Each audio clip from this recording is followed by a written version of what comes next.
welcome to a very weird High Rollers. If you are on Twitter, you may have noticed that there's a bit of a theme going on.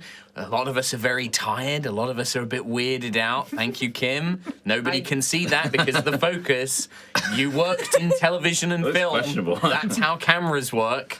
Welcome, everyone, to a new episode of High Rollers. We are here. We're ready to play some D&D. Yeah. And it's going to get weird. It's gonna get nasty. It's going to get With a tone. We have this week, Wrong, Mark. starting on this side. Yay! We flew in from Canada this week. We've all got planned. We got one. Like, the 1 week I did not. God damn. Yeah, to be I fair, even usually looked at my wardrobe and went, plaid jumper today? No. Whereas I'm sorry. Yeah. I've got Dan Housen though. Plaid Squad. Plaid Squad. We've got Ree, we've got Trot, we've got Kim, and on the other side, we've got peak male Tom Hazel. That's me. And fresh from Alpha. MCR Wave 2. Woo!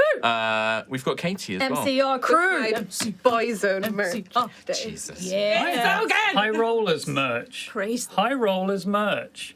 High Rollers He's merch. on brand. None of it available. None of it available now. No, all of it sold out and No. gone. I just realised as well when we were going live, one thing I forgot to ask all of you was like, what things do I need to talk about this week? Because my current show notes are reminders, question mark, news, question mark, updates, question mark. I don't think we The have any. T-shirt That's is the only going thing. in It like. ends at the end Yeah. of this episode. Yes. So At 8 literally, o'clock. Wish I was a birdie. wish I was a birdie. You either buy it now live or you don't get it. It's gone. Ego. So Got a that's tiny wish window left tiny wish window to left. get birdified. Wish Get birded. Get birded. Get birdo. Get bird done. Okay, it's going to be weird. It is going to be weird. That's a Super Mario thing. Ree and Tom got it. Is one of Never those makes things. that noise. I believe she doesn't make that noise. Yeah. Sorry. Yeah, That's come on. the secret Christ. noise that she made. doesn't It's make that a secret noise because obviously on the SNES they couldn't replicate Yeah. that noise, so it's like an 8-bit like Yeah. where it's actually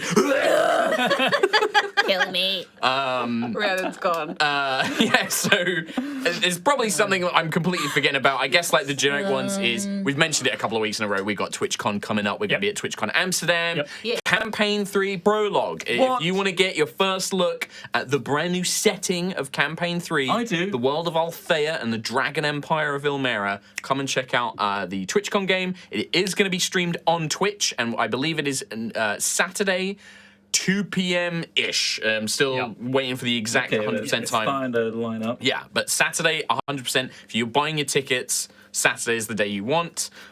We'll keep you posted about news of things like meet and greets. Like I'm sure we can improv fan one anyway, so we can do something. Can't wait to see y'all. Yes. If you see us, just say hi. Yes. We're not scary people. No. At Not all. all of us. No, not all of us. Just Kim and Trot. That's why I'm not allowed to go. Yeah, not allowed. Alpha Chad. Yeah. Peak Yeah, performance. exactly.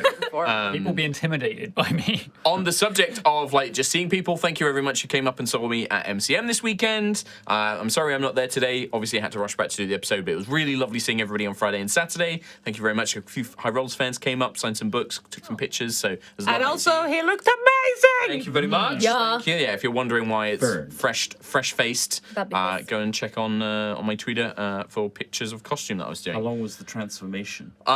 Longer than expected because I didn't plan enough time to do a makeup test, so I was doing it on the fly and had to redo it twice. So, Oh, yeah. yeah. Just MCM things. Yeah, just cosplay things. But no, it was really fun. Thank you very much, everybody who came out. Very lovely people, lots of lovely comments as well. And thank you, MCM, whoever it was that runs the MCM Twitter account. Thank you very much for helping me get my pass as well, because I wouldn't have got in if it wasn't for them. So, you know, I'm certainly up for coming back, and if you ever want to do stuff with High Rollers, we love it. So, I think there wasn't really much else I was going to mention. Kim, go. Yeah, anybody There that's got was stuff. something. Yes. Katie, Ree, and I have seen My Chemical Romance. for the love of- Yes! Fucking ball. Got him! Second week in a row. That's why I'm I not genuinely here. thought it was going to be like, oh, I'm going to talk about this cool thing I've done, or like, It's a cool thing! yes, it How dare you? is a cool thing. Damn. Not Larry. really something that needed to be shared on our stream, but yeah, sure. Everyone else was just like, it is a cool thing, I waited waited 17 years for that moment, Mark. I know. And you know 17 what? years. I'm very Show happy. off your t-shirt. I'm glad. Show off your t-shirt. Again. Look, Boy there's zone. sweet boys. Look at that boy zone. Look at that one. I want to hang in that boy zone. Yeah. Who does? Yeah. I think that's it, right? Hey, nice plaid, Mark. Nice plan, bro. Nice plan, bros. All right. Well, with that, haven't got any we're just group. going to roll into it. I'm sure I've forgotten stuff, but me and Katie were both up very, very late, and I've been traveling all morning, so I'm a bit loops. We're going to play the Dun-Duns. We're going to come in. Bit loose. A bit loops. Bit Fruit Loops, you know? Just a bit loose. Just another Markism. Add it to the list. You know. Right now. We'll get a t-shirt out one day. Yeah. Just I'm loops. Yeah. It's just like me with swirly eyes. Restaurant. Yes. We're going to play the Dun-Duns. We'll do a recap, and then we're going to play some D&D. Woo! Nice.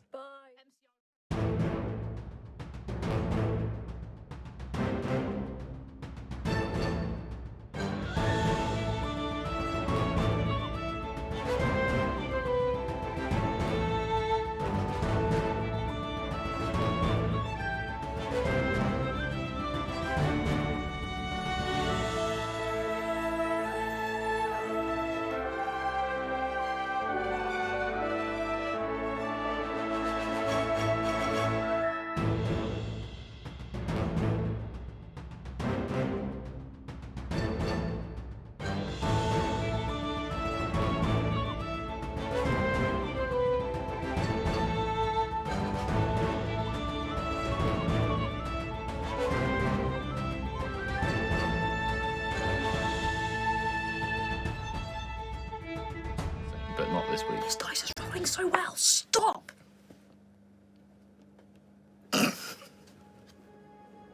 Welcome back to Aerois. After assisting the Titan Valena in the completion of her 2 final projects, the champions of Aerois returned to the Sky City of Horizon to meet with their companions and allies, updating them about Valena's gift, the astral battleship. She's hiding in a plant. Victoria. Sorry, Mark. She's hiding in a plant like this. It's because she wasn't paying attention to how close we were to the start of She an screamed episode. stop because of a dice roll. Yep. Yeah. And then I immediately just went into it. Carry on, Mark. Discussions and plans have been made for the new weapon, as well as updates for the champions regarding the movements of Callus's forces. Of great note was 2 updates regarding the Titans Kalara and Atelicus. A unit of Guardian Scouts have returned and located the Sanctum of the Order of Blackened Rose. Once an order of holy knights in Kalara's service, they have now become killers plagued by grief and sorrow. Believing this sanctum to be the location of the breach point into Kalara's demiplane, the champions have set it as their next goal.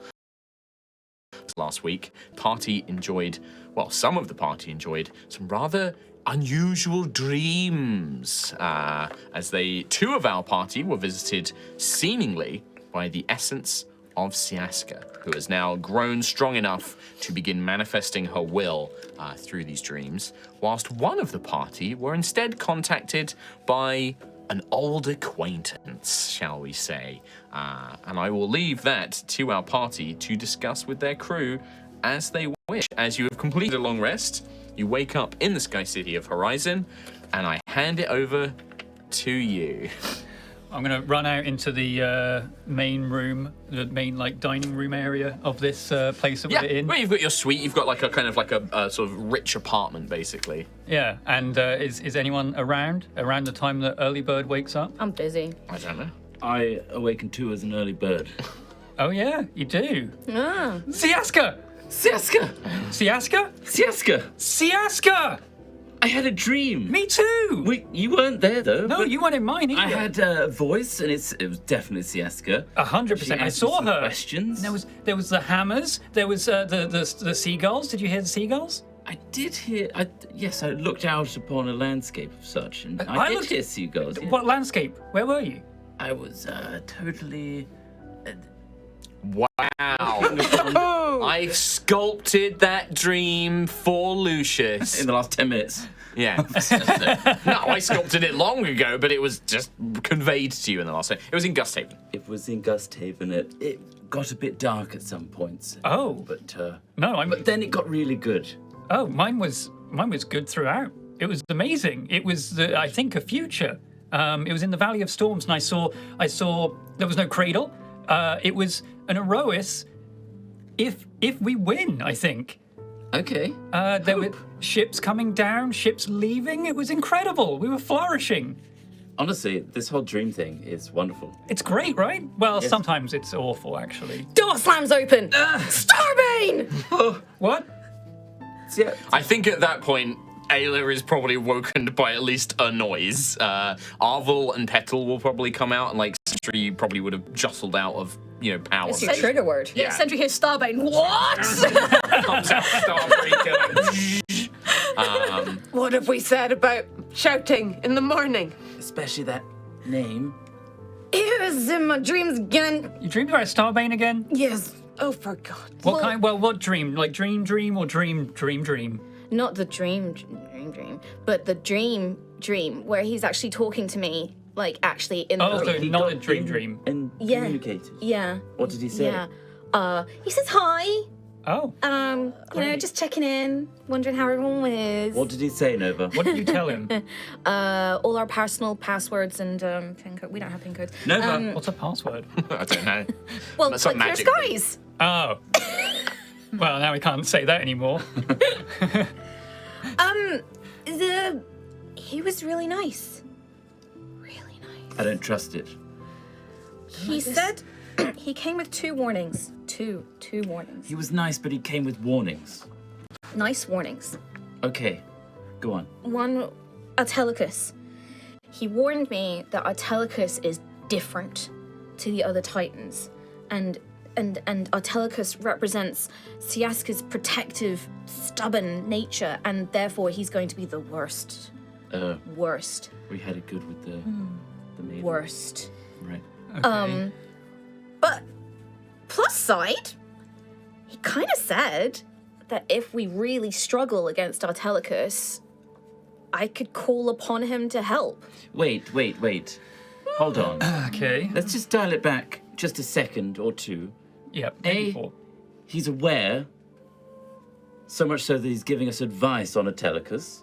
I mean, he was aware when we saw him last. You know, he said, like, I know what you've been doing with the Titans. That's why we took our Right. anti-scry devices off, remember? Because pointless. Because Why he already is knows what we're doing. Why is he helping? Because surely he wants the Cradle to come down so that all his forces can land. That worries me. Yeah. Does it not? He's goading us to do it. I did bring this up before. Yeah, he was also building a Titan killer. did bring this up before.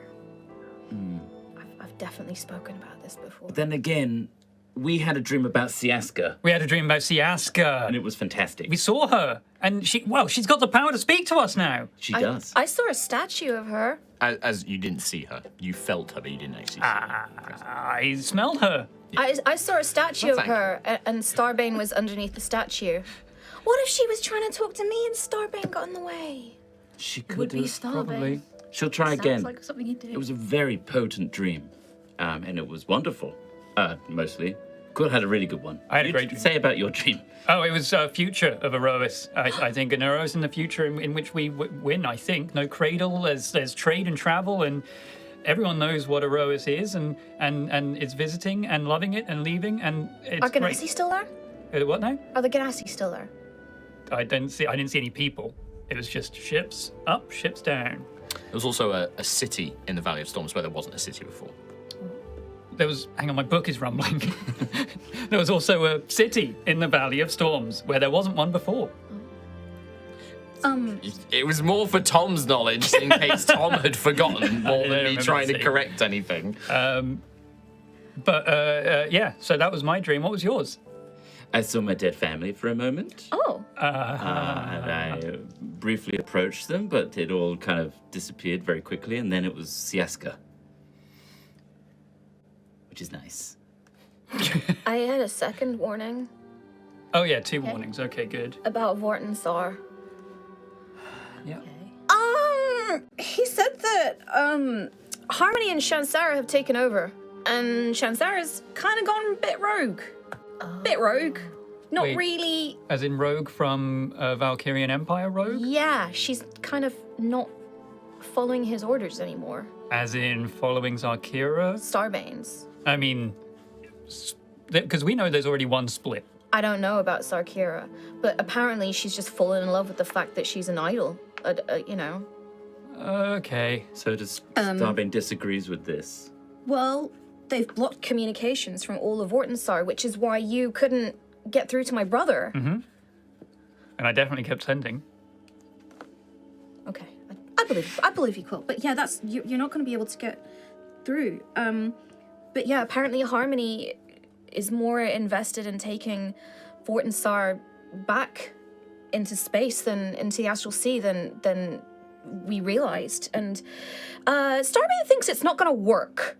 He thinks there could be a monumental disaster, which, lots of deaths, city blowing up, bad. Yeah. That's the guy who's trying to kill a whole world. Well, he's trying to evacuate people from the world first into his colonies. Yeah, subjugation of Yeah. sorts. But it's bad. If he's saying it's a disaster, right? It's going to be a disaster. I'm trying to think of the ulterior motives here. Is there anything that we can... Well, here's Like, the why would thing. he warn Nova of Atelicus and the situation in Vortensar? Vortensar's a sensitive point to Nova. Of course it would get a reaction. Well, he even said that he would try and stop the project, the teleportation project. He was going to try and contact anyone who's listening to him and get them to delay it as much as they could. It's also concerning that Starbane worries about someone like Shansara. Like, why is that such a big deal to him, considering his vast empire? Maybe because it's another high-ranking officer who's going rogue. Yeah, he has not a just good been look. betrayed by Zarkira as well, so it's like... It's not a good look. Did he ask about yeah. Maximilian? No.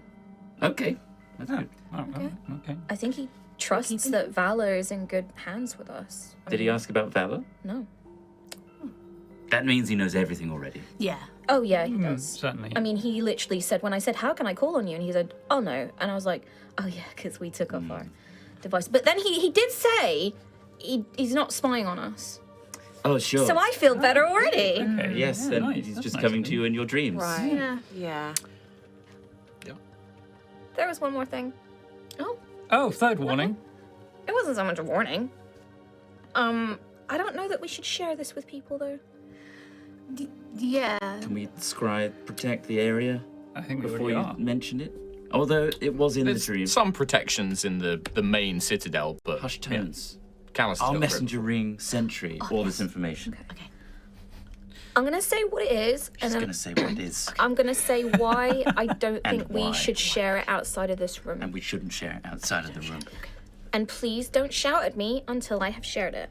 I don't need to say I that. You're not guess, going to shout. can we have like a word for when you are done with the information so we can't shout in the middle of it? I think Arvel will say, like, at this point, do you want me and Petal? We can step away for a second if you'd rather. Figured that the other It's stuff. Arvel and Petal. Yeah. Just don't share it with your vast I mean, yeah, of network course, yes, of course. We won't share anything. I feel, I try and stay quiet, and if you want my opinion, I'd give it. But you know more about all of this than me. I'm just Would this we're just put here to support. Arvel or Petal in I danger? don't think so, no. Then you're welcome to stay. All right. Starbane said that he is leaving Aerois for What? a while. Well, that's good. Because he is going to find the answers that he seeks to that Ayla did to him. Wow, that coin really rattled him. Well, yeah. Great. So I basically, did that. what he saw with the That coin was Ayla. has rattled him enough that he wants to go and seek answers, presumably from Hadar, from Zarkira, and that must be why his forces have just, not left, but stalled at the moment. You see, that was exactly what I anticipated. And when here's I did that. here's the thing, though. I don't think we should tell the council. I don't think we should tell the world leaders, because I think that we have a real chance here, a sliver of a chance to bring him over to our side if he finds these answers. But if the world forces attack his forces while he's out, it's not a good look. No, it's not. What would prevent them from doing that anyway? Even if they don't get this news, they could still see that they're on the defensive or stalling and take that initiative. Maybe we should say something. That Starbane I didn't think that. is springing a trap, so you shouldn't attack. He's Very good. goading you. Convincing. No, he's gonna get you. You could say that at the council. I mean, their forces have been on the defensive and stalling for Well, like a month or so. a month or so, my book says. So You need to stop this. That is not canon. Hard DM rule. That's not how it works. This is all in Quill's head. But my alchemical romance is canon. Yeah, that is Yes. canon. You can have that one. Fuck yeah. But they haven't made a move to attack. I mean, they have the forces on the defensive that if we decided to attack, they would be able to.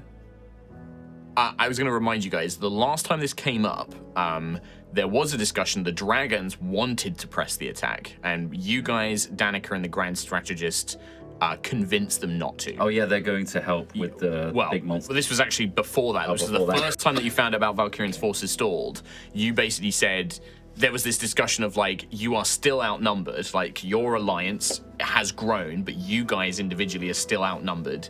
Callus's forces hold Giselle, they hold Zephyna, which are two big continents with a large army and support, and then all of Callus's forces, who knows where in astral space. You guys convinced them, like, look, just because they're stalled doesn't mean that we should attack. We should use this time to strengthen ourselves and then be ready for whatever happens next. That was the plan that you guys and the council agreed on initially.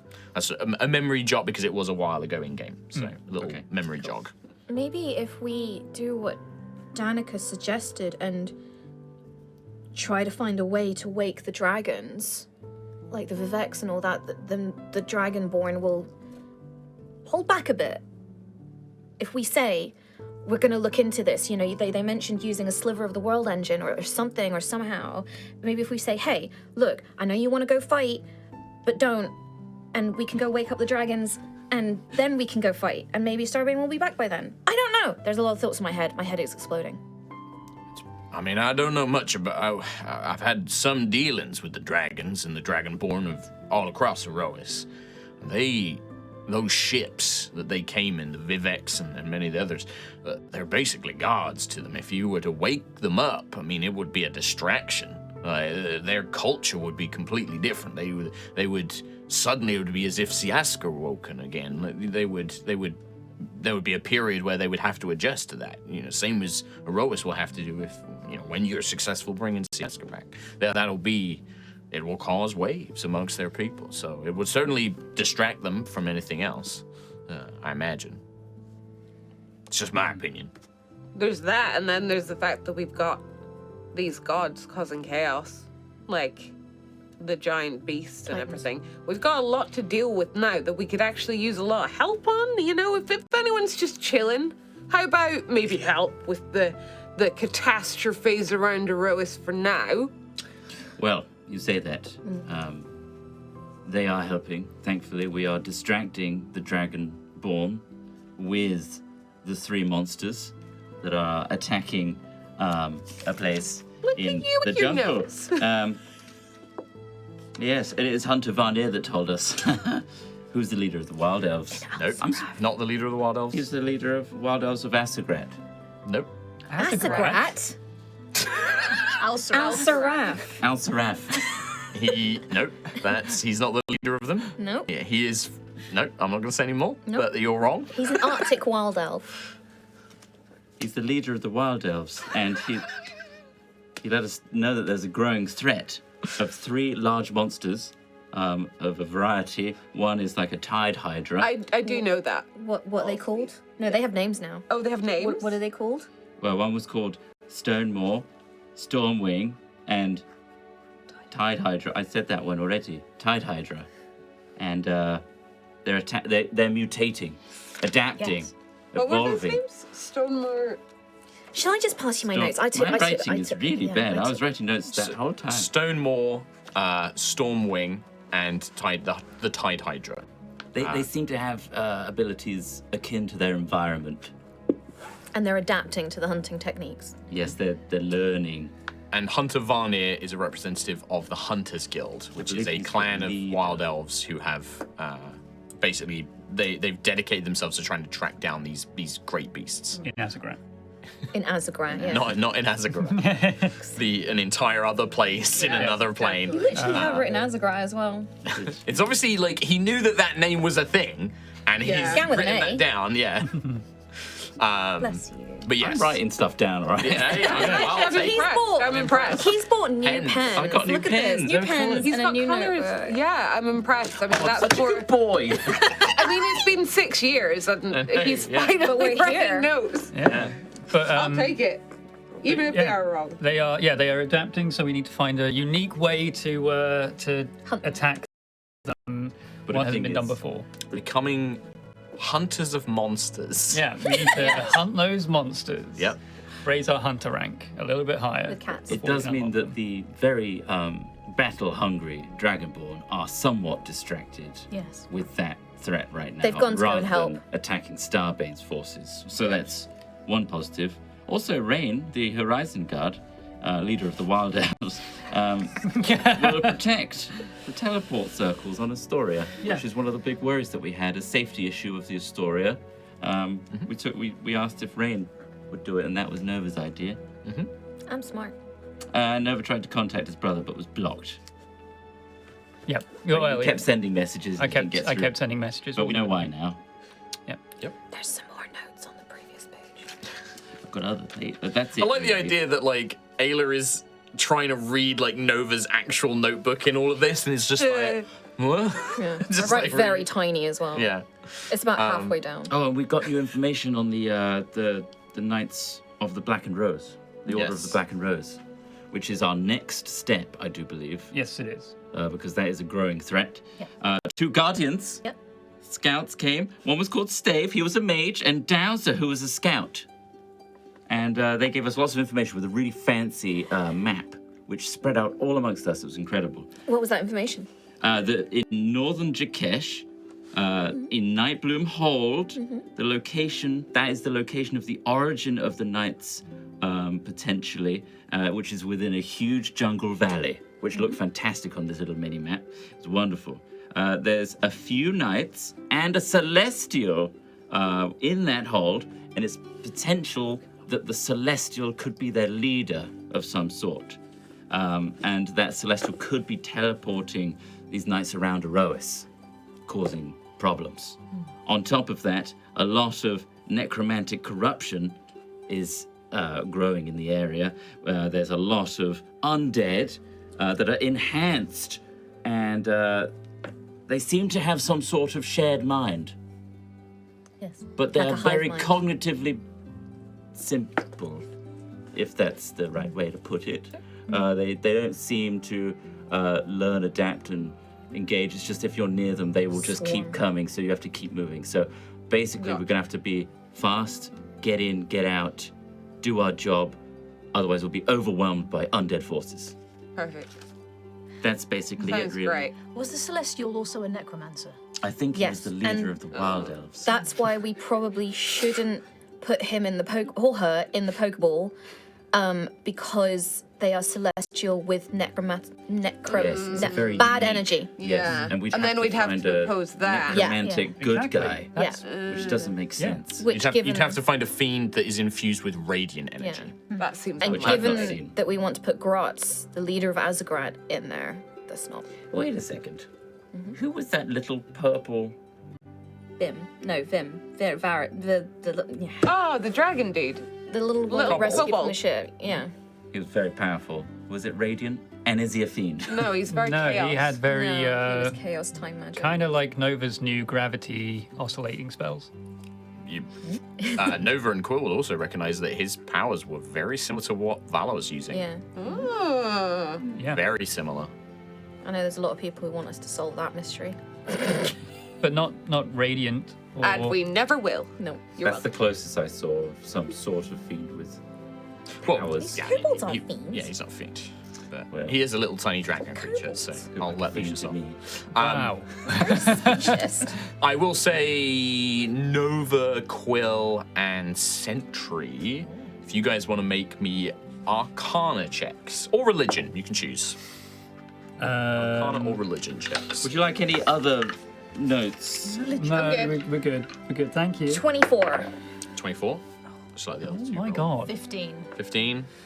14. 14. Sentry, Nova, you'll get a bit more information. The two of you, Sentry, probably from when you were, fighting Callus's forces, in the initial war on Aerois. Callus has vast amounts of Celestials and Fiends in his army. Like, those two of the forces that he first conscripted into the Empire, and so a large amount of his army is filled with Celestials and Fiends.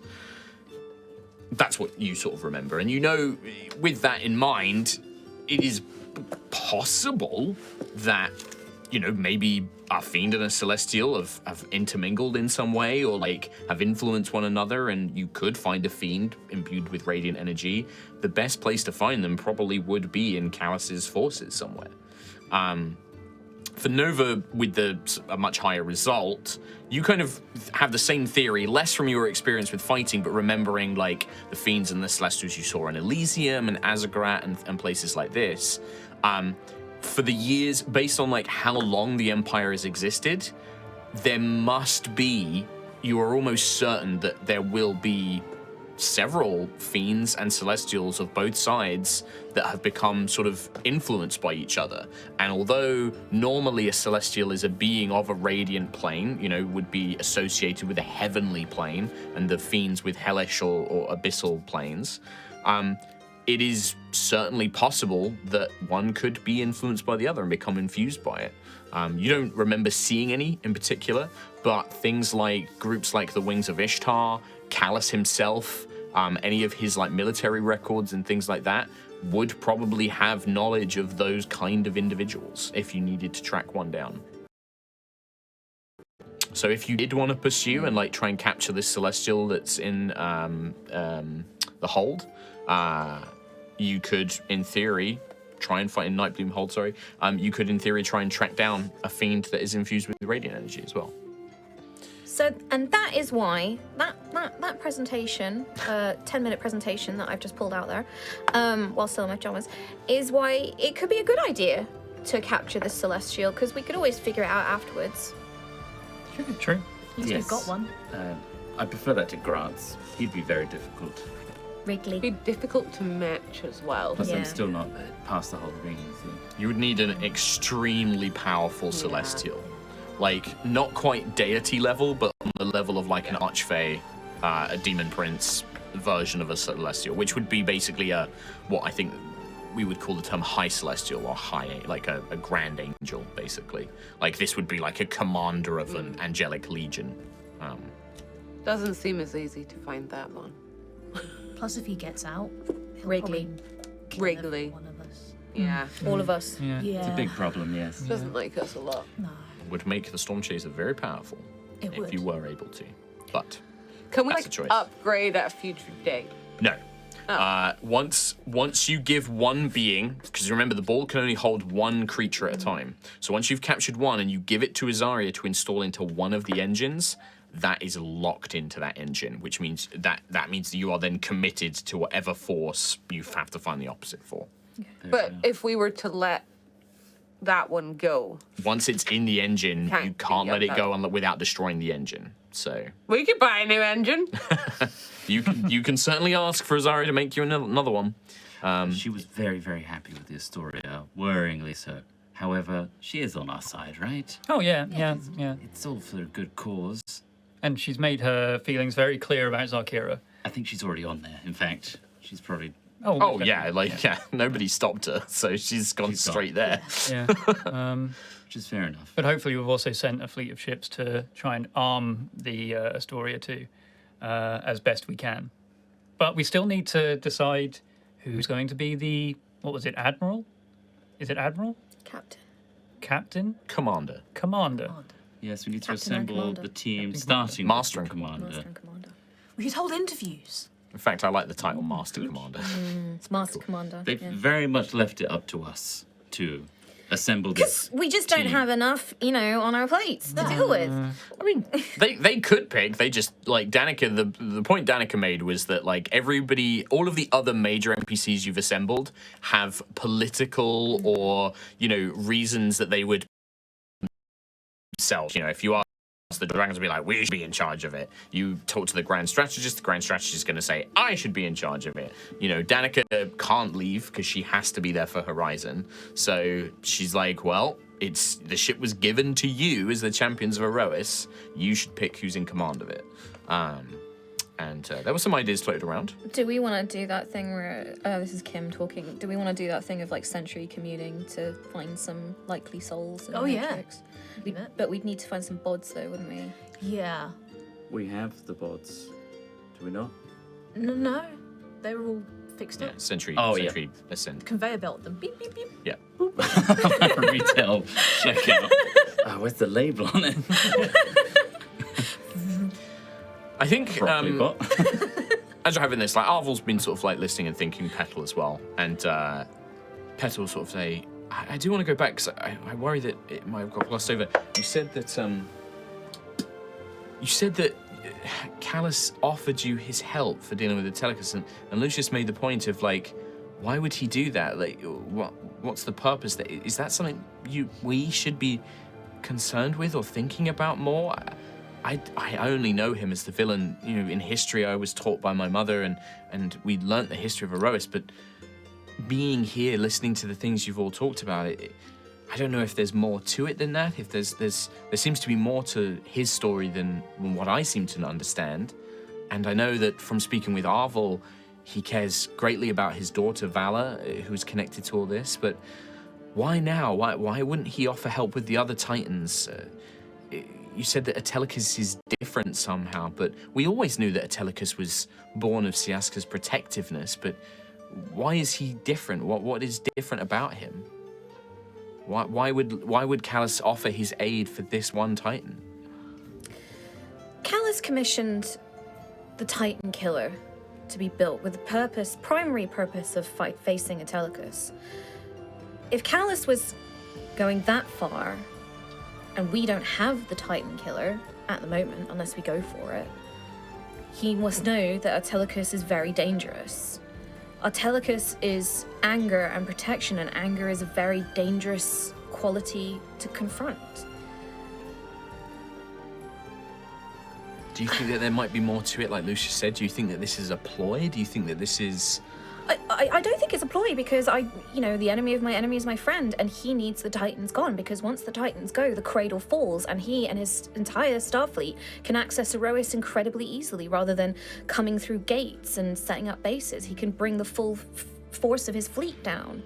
There may be more to it as to why he's only just interjecting at Atelicus, but it also does line up with the moment of revelation giving him the coin. And now he's having these second thoughts and all that. And he's retreating from Aerois, and he knows that we have to deal with the Titan and can't be there unless we ask for it. It would have been nice if he gave us the coordinates of the Titan Killer. That would have been really nice. Yes, give us control of that thing. You already have those. Yeah, we know that. Oh yeah. Well, if he pops in my head again, maybe I'll ask him for the command codes or something. I can't say I know. This is all a bit beyond me, but could it be that as well, if you said that Callus seems to know what you're doing with these Titans, that means he must know that Valor is going with you as well, right? Maybe that's a reason. Maybe you're right. He's worried about Valor. Daughter, yeah. It could be that It could well be as simple as that. if he's concerned with Atelicus, he knows his daughter will be in danger. Maybe that's why he's offering his help. He did come to save her, after all. That's a good point. And he knows he Very can't true. stop Valor from doing this as well. Maybe you should speak with Valor as well. If you've spoken with her, she does still care for her father, from what she's told me. So maybe worth just letting her know that he's going off to ask these questions to figure these things out. She's also had some time with him that we have not. So her insight's probably quite valuable. Sure. Maybe she can make sense of his decisions recently. Okay, let's go see Valor. Good idea, Arvel. Well, just trying to think out of my head. I spend a lot of time with the girl, and she's smart, and she knows what she's doing. So. She is. She's getting smarter by the minute as well. Very powerful. All right, let's go see Valor. I'm guessing we would just date her. If you guys want to go see, we'll speed through it. You update Valor and everything, and she kind of listens, and I think when she hears about like him going off, like Callus going to ask questions, and that this vision, the coin, seems to have an effect on him, there is a sense of relief in Vala. There's a kind of sense that like a little bit of pressure has been eased off. And she thinks, and she kind of like listens, and she's like, well,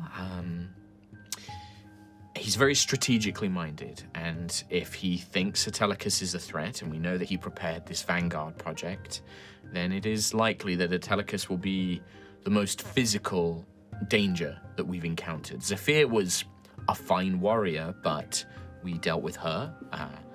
Obviously, Atelicus will be more significant than that. I suspect that Kalara will be a similar battle, but in a different way. I imagine that Kalara we won't just be able to defeat with swords and steel and spells. There will be a trick to defeating Kalara, her nature. Atelicus will just be, well, we've seen these great beasts. He will be a powerful combatant. My father's probably thinking of that. I do wonder as well,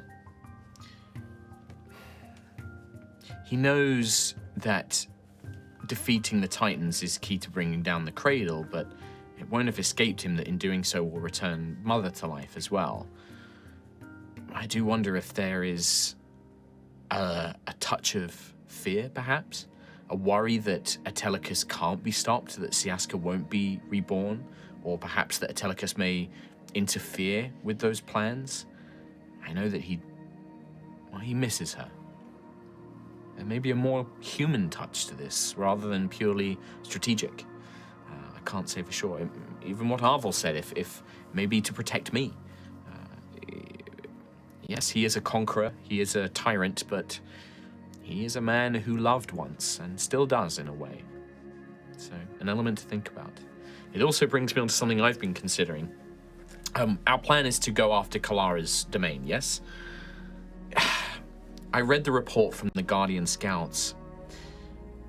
Callus is aware of what we're doing. My father is aware of what we're doing. I don't think it would have escaped both Atelicus and Kalara's knowledge either. They would have recognized what we're doing by now, going to the demiplanes, seeking them out. They would have known, they must know about my power by now. I have a feeling that this Celestial and these knights in this hold, I think that they're to protect the breach point. I think Kalara is expecting us and me. That's something we might want to consider. And also for Atelicus as well. I think that he's probably expecting us at this point. We should be prepared that things won't go as smoothly as they have previously with Velena and Zephyr. Do you know of any way that we can conceal ourselves? From Kalara? From a gun? I don't think so. I think that from the report, this necromantic energy that's infused the valley, that'll be directly tied to Kalara's influence. We may struggle to use certain kinds of magic, things like divination spells, like sending, scrying. Many of those spells may struggle to function in that area. I think that we can probably conceal ourselves from the minions in the same way that any sort of invisibility or illusion spell would work, but I don't think we'll be able to conceal ourselves from Kalara entirely. And if she is a way of communicating with these knights, this order, then she can simply tell us, she can tell them where we are or what we're planning. Very much like the other Titans, none of them possess Hesper's gift for foresight and seeing what wishes to be hidden. But all of them do have a divine sense about them. They are able to feel presences. They are able to feel creatures, especially in places that are deeply connected to them. I do wonder if we need to bump up our clerical power a little bit. Sorry, Quill. Okay. Well, with the reports of all these hordes of undead, rather than engaging them, I do wonder if we just maybe need a few more kind of, We could acquire some scrolls, perhaps, that I could use. Yeah. Well, I wonder as well if Scaldi can help, although she did say when we last saw her that her power was waning as Kalara was cutting herself off. I do wonder if we should visit Scaldi before we go and ask for her guidance. Yeah. The more you can learn about Kalara and her nature and her teachings, I think that the better your faith, the better chance we will have in her domain. Zephyr was a battle because Zephyr is she's reckless, the sea, adventure, this spirit of the thrill of combat. Kalara, there will be a physical element to it, but I think that there will be elements that we will need to figure out. And the more we understand about her as a goddess, in a sense, the more we understand about her teachings, her duty, her role, I think that may give us insights into what we may need to accomplish. So it's certainly worth. I would definitely. I think I would agree with Nova there. I think you should definitely go and speak to. If you have a priestess that you know, go and speak with her. Learn as much as you can. Okay, so as much prep as we can do. Yes. And less destructive, less offensive capabilities. Maybe we're thinking more bolstering, more Avoidance. defensive. Yeah. Yeah. Think of Turning them away. Kalara has mastery over life and death, natural things that grow, but also the power over death and spirits. If you have ways of protecting yourself from those kinds of energies, that is definitely something I would investigate. But also, yes, like we encountered in the Forge, there were many changing scenarios that required us to move or access areas quickly. Maybe beneficial to have those kinds of powers as well. But also combat will likely still be, Kalara will have creatures, minions that she can send against you. You will also need to be able to fight. Okay. I can Going through my radiant spells. Radiant energy would certainly, historically has always been very powerful against the undead. Yeah. Yep. It's funny in a way. We've left both of the oldest Titans for last. Kalara and Atelicus are two of the oldest. Mhm. Which is probably why they're two of the scariest. Yep. And less willing to give up, I Yeah. suppose. That's it. They're the eldest. That means that they've been sort of infused with the most power, which also makes them much more dedicated to their duties, right? So yeah, they're much more stubborn. Whereas Sayana, who's one of the youngest, and Hesper, who's one of the youngest, they retained their sort of will for a lot longer time because they've got that youthful rebellion against the things that they were told to be and do. Yeah. Well picked up on. How much money do we have? That is a very good question. We have, unless this is wrong, because we haven't been really, I guess, adding up any costs we've had from the Astoria and stuff like that, but I have in my chest 11,640 gold. And that's a decent amount. Yes, that should be a decent amount even for you. Okay, good. So, how about Economics. if it may be a stretch, but we could commission some enchanted haste boots, yes. something like that, or some enchantment on our current boots, so that, like I say, the need for flexibility, being quick, on our feet, literally, The need for speed. the need for speed, yes. I did quite enjoy Family. what Haste did to me when we fought the Starseed. Do you remember? Yes, that's what I was thinking. Valor's hasting was very useful. I really enjoyed that. Yeah, it looked fun. It looked fun. But remember, all of us only have the capacity to be attuned to three items at once. I'll have to lose my messenger ring. I mean, what to about be fair, I'll be able to update you on? Because I'm the only. Am I the only one with this ring? Yeah. Yeah, I think that the two of you at this point, it's just the two of you, and Aerois, who's got the other one of the other rings as well. meanwhile, I have my wing, which I'm not giving up, my spear, which I'm not giving up, and my book, which I am not giving up. We don't all necessarily have to have the booties. True. I mean, I can fly as well. Yeah. So I can fly. you can. Well, you were still kind of hovering. For But also time. the hasting would also allow us to perform more abilities than just movement. like actions and bonus actions. Like, It gives you an attack and action. hack. Well, it doesn't even actually give you a full action. It kind of is like a halfway house action. Okay. It's good. It's still very good. Yeah. So, I mean, we can try to get some. I'm just making you aware that So it we can wouldn't be afford to everyone. say like 2. I'll take the 11,000, No, and I'll go. No. I'll go with discuss it. you. I'll go with you. Right. We'll do that. Yeah. At the very least, we can find some ways to quieten ourselves. I look at Sentry. I can walk through trees.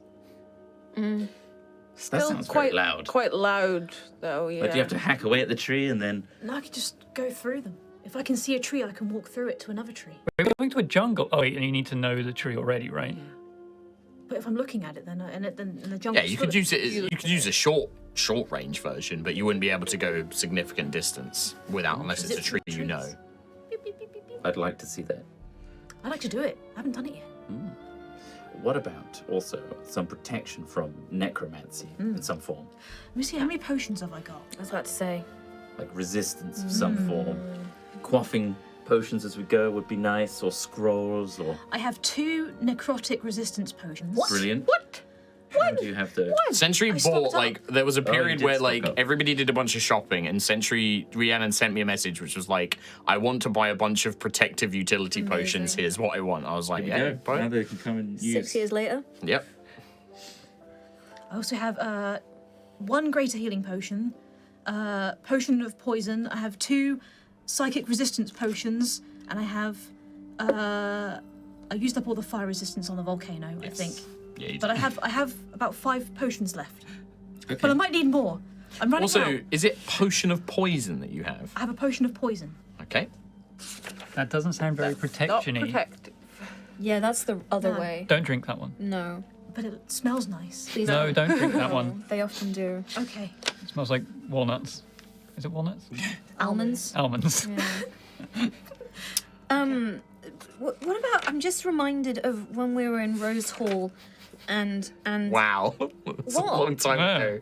well, I remember when Lucius was touched by a thing, and then you looked really pale afterwards, and you said you felt like your soul was getting sucked. Oh, Oh, the ghosty woman. Yeah. felt very frail.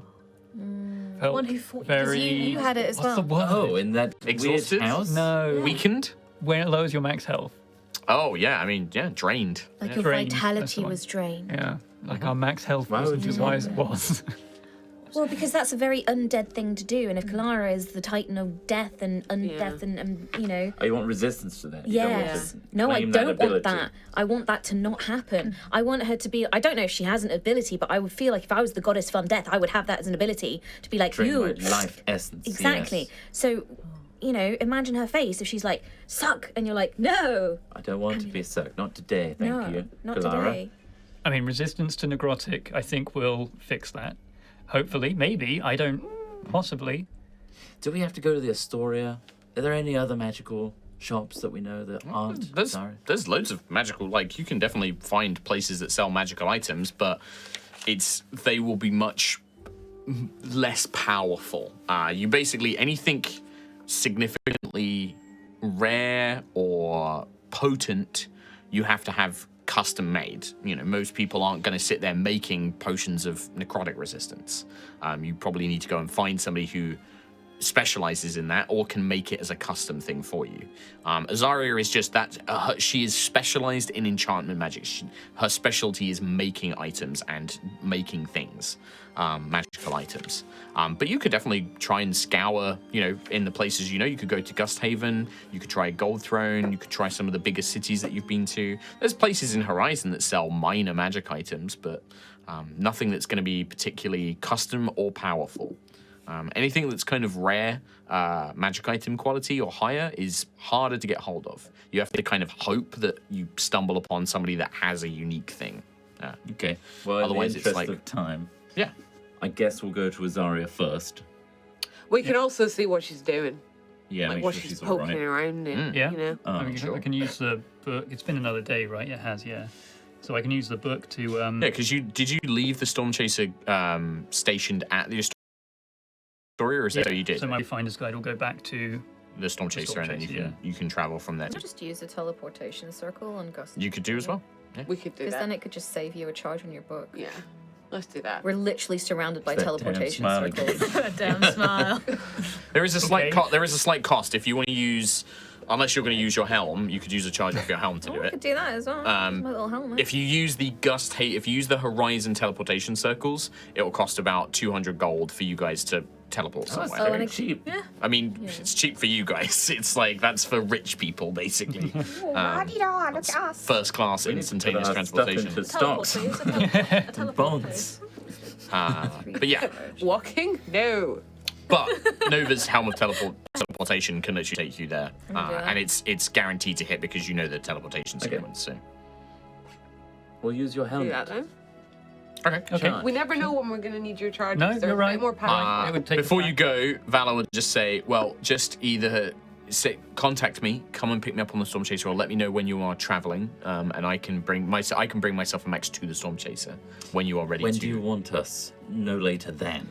I mean, I know where we're going, and I feel I am as prepared as possible to breach Kalara's demiplane.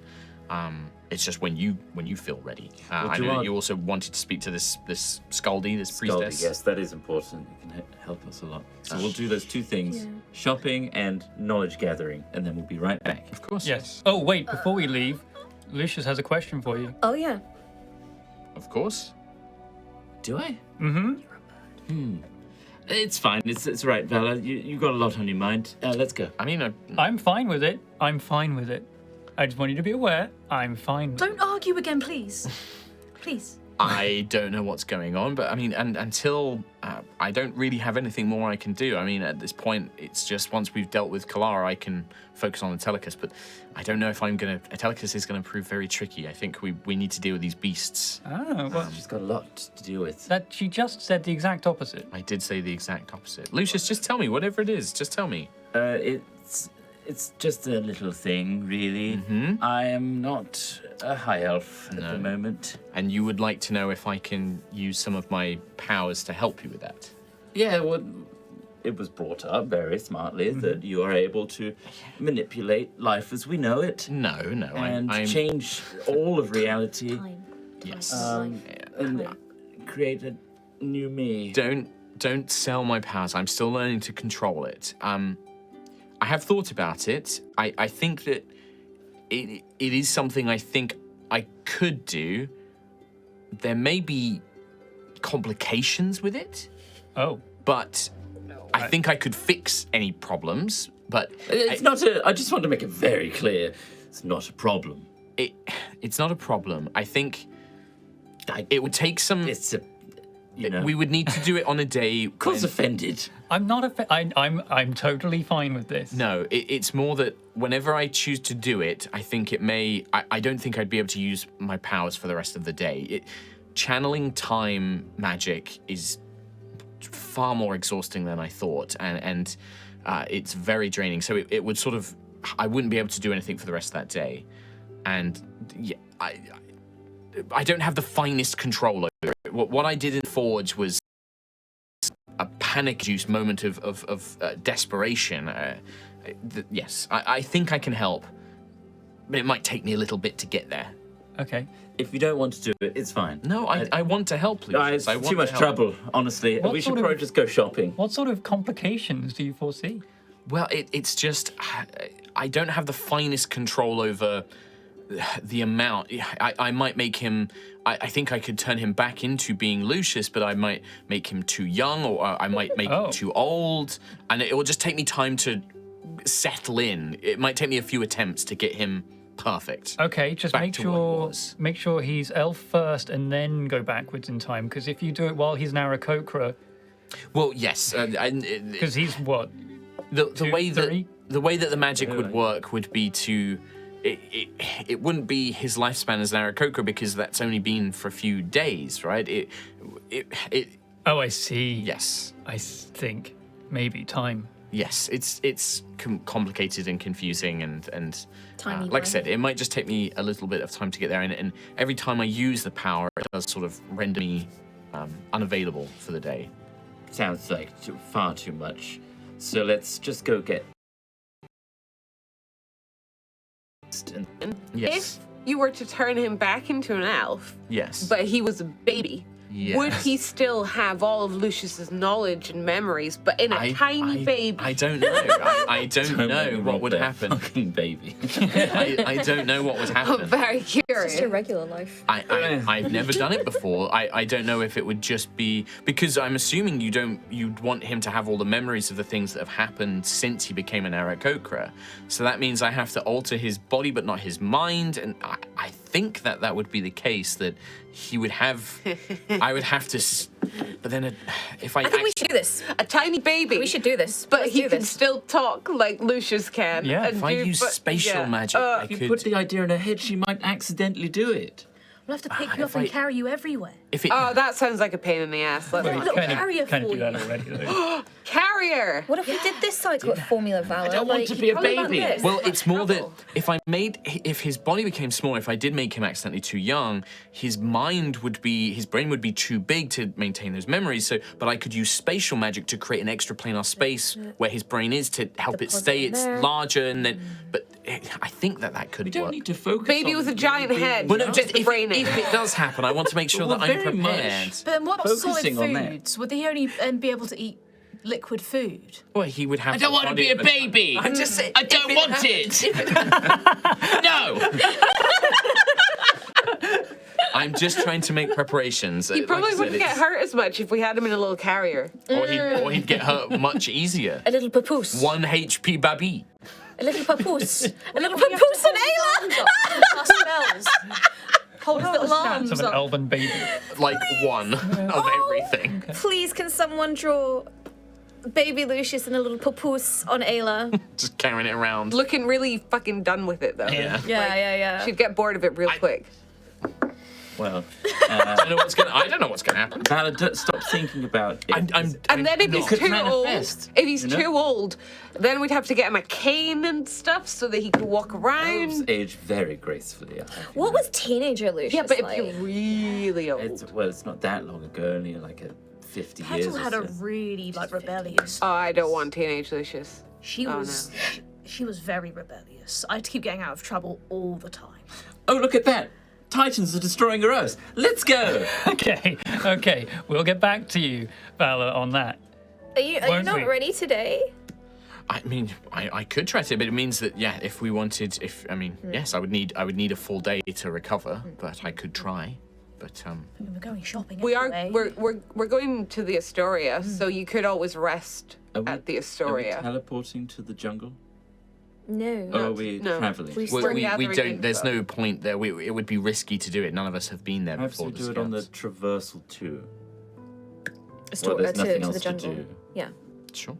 sounds smart. If you want to do it, no if, pressure. If there's if we're not at risk, then I can Is certainly there a try. risk that we could alter time as we know it? No, I don't think my powers are that. I was only even the forge.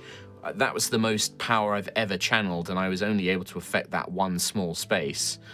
It was contained within the demiplane. I wouldn't be able to affect anything larger than an immediate area around me.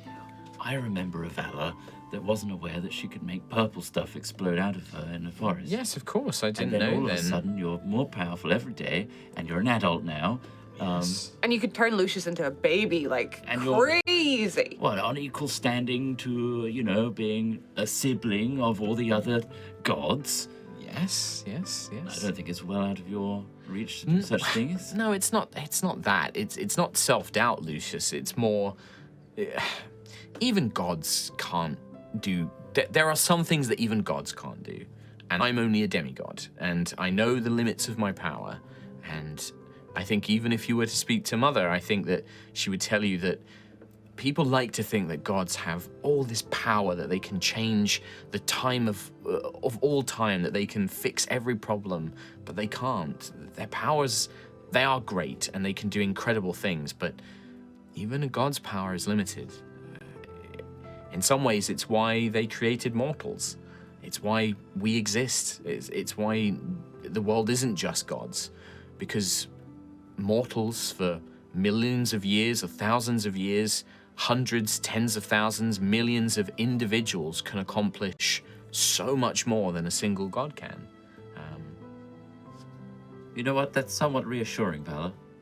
I think so. I think that it's something that I've had to struggle with a little myself. You feel this burden. I don't want to feel like everything's up to me, but I can only do what I can do. And I'm learning to stretch those limits, but I know that there are limits, and one day I won't be able to stretch them anymore. They will just reach their natural point.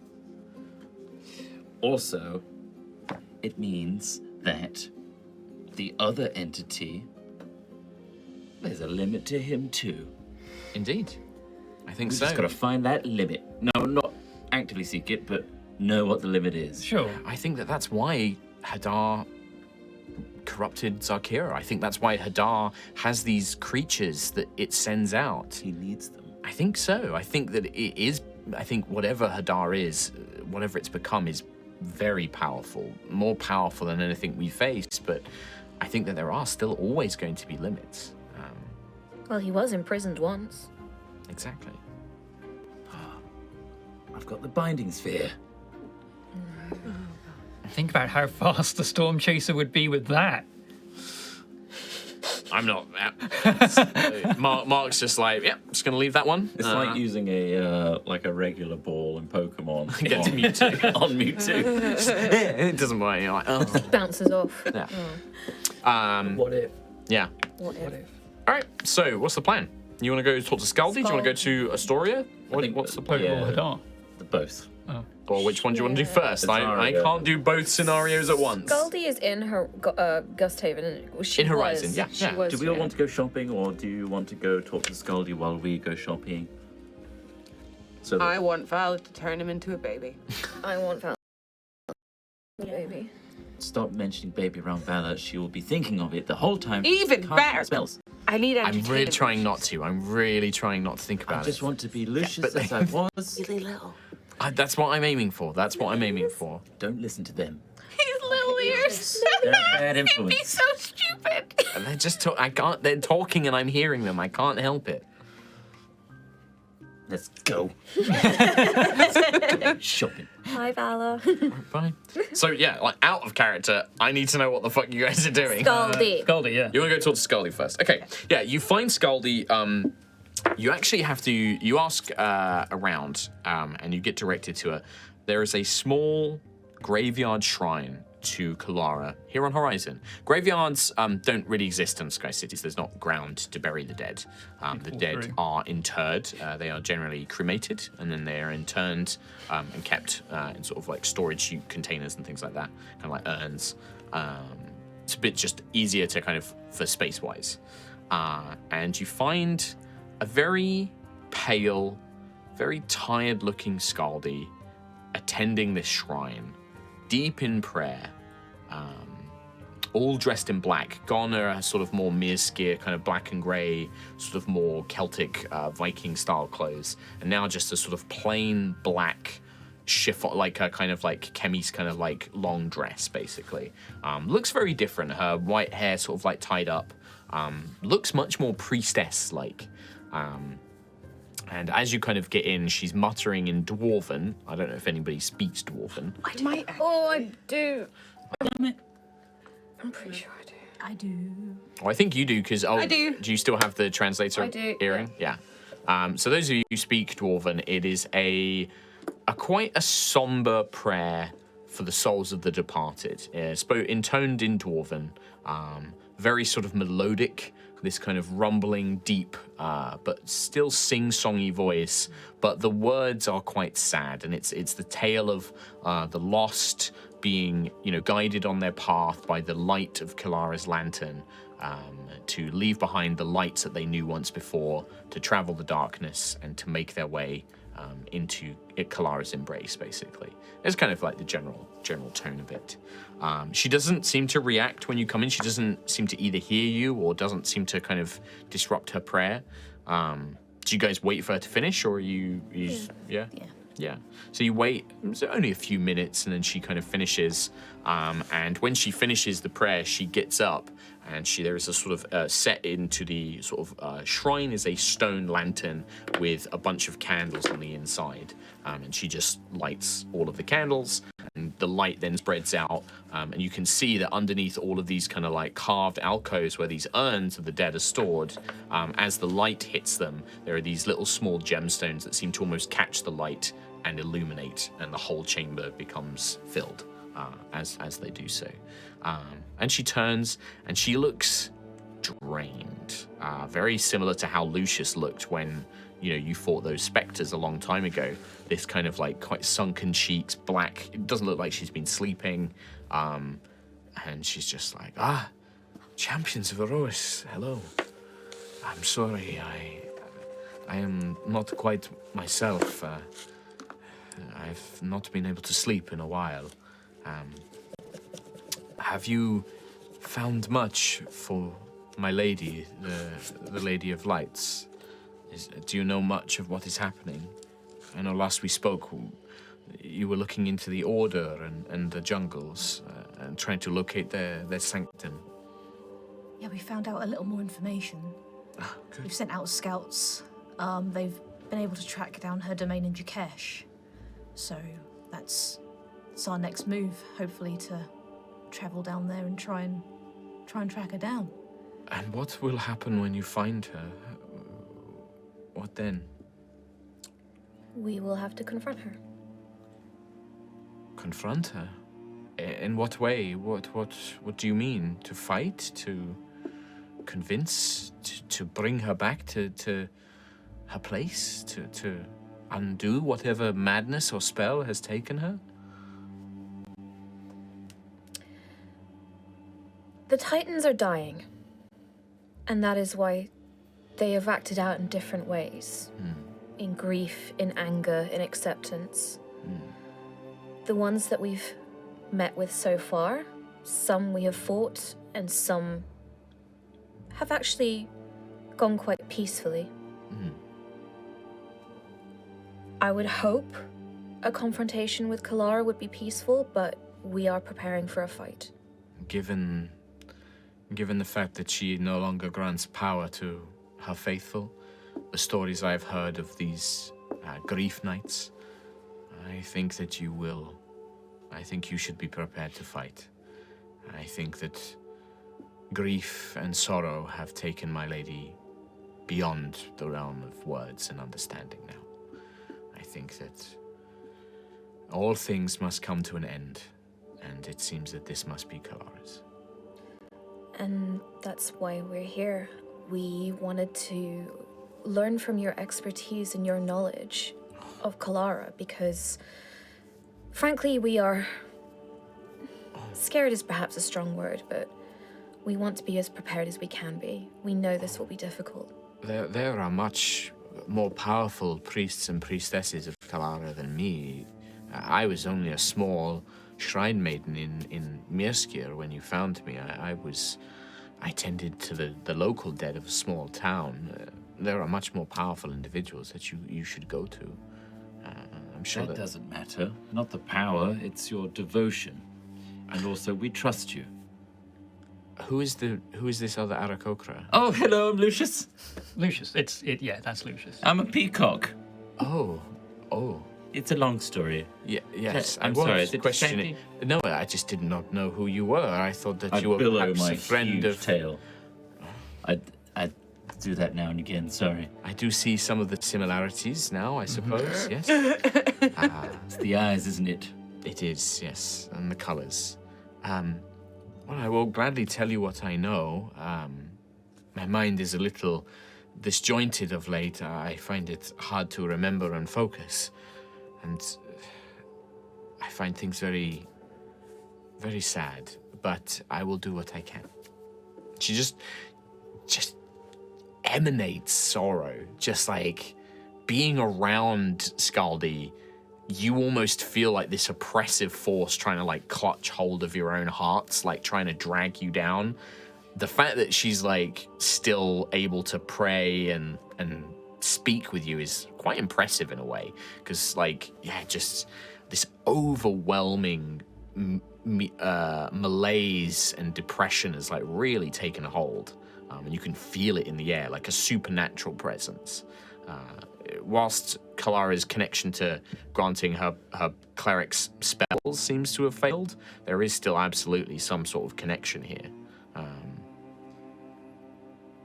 We have reports that the jungle surrounding Nightbloom Hold are filled with undead that are marked with black flowers and vines.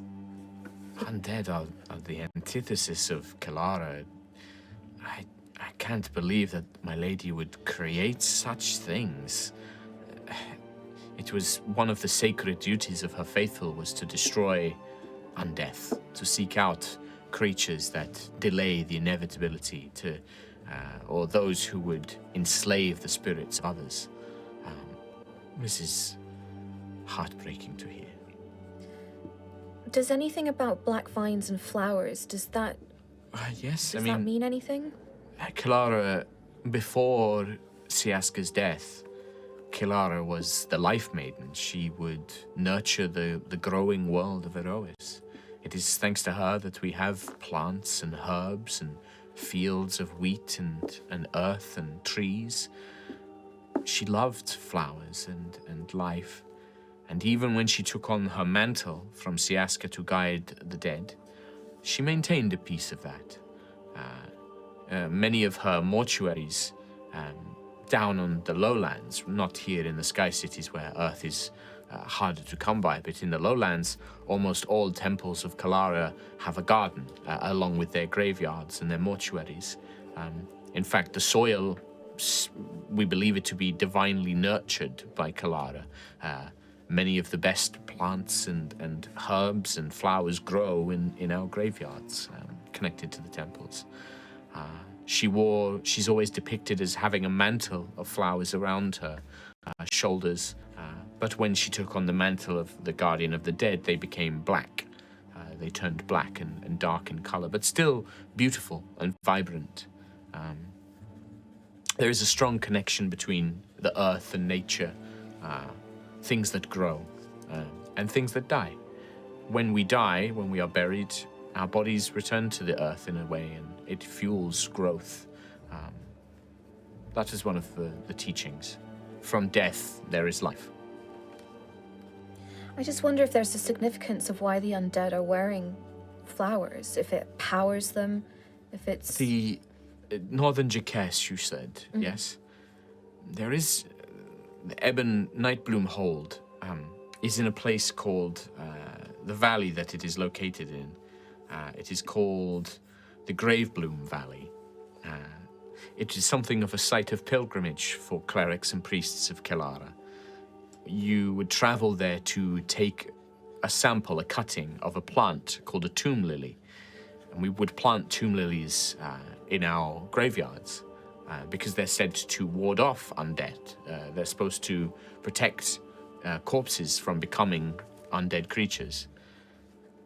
Perhaps if Kalara has fallen to grief and madness, if she's connected to tomb lilies, perhaps they have become the opposite. Now they grant unlife in some way, rather than ward against it. Kalara seems to have been her knights now, rather than protecting, they kill. Perhaps there is, this is all connected somehow. I wonder as well, we've had reports that there's a celestial in Nightbloom Hold that is infused with necrotic power. It's the Titans. Kalara was... her priests are able to summon celestial beings. It is not inconceivable that that the goddess herself would be able to send a champion to protect somewhere that is holy or sacred.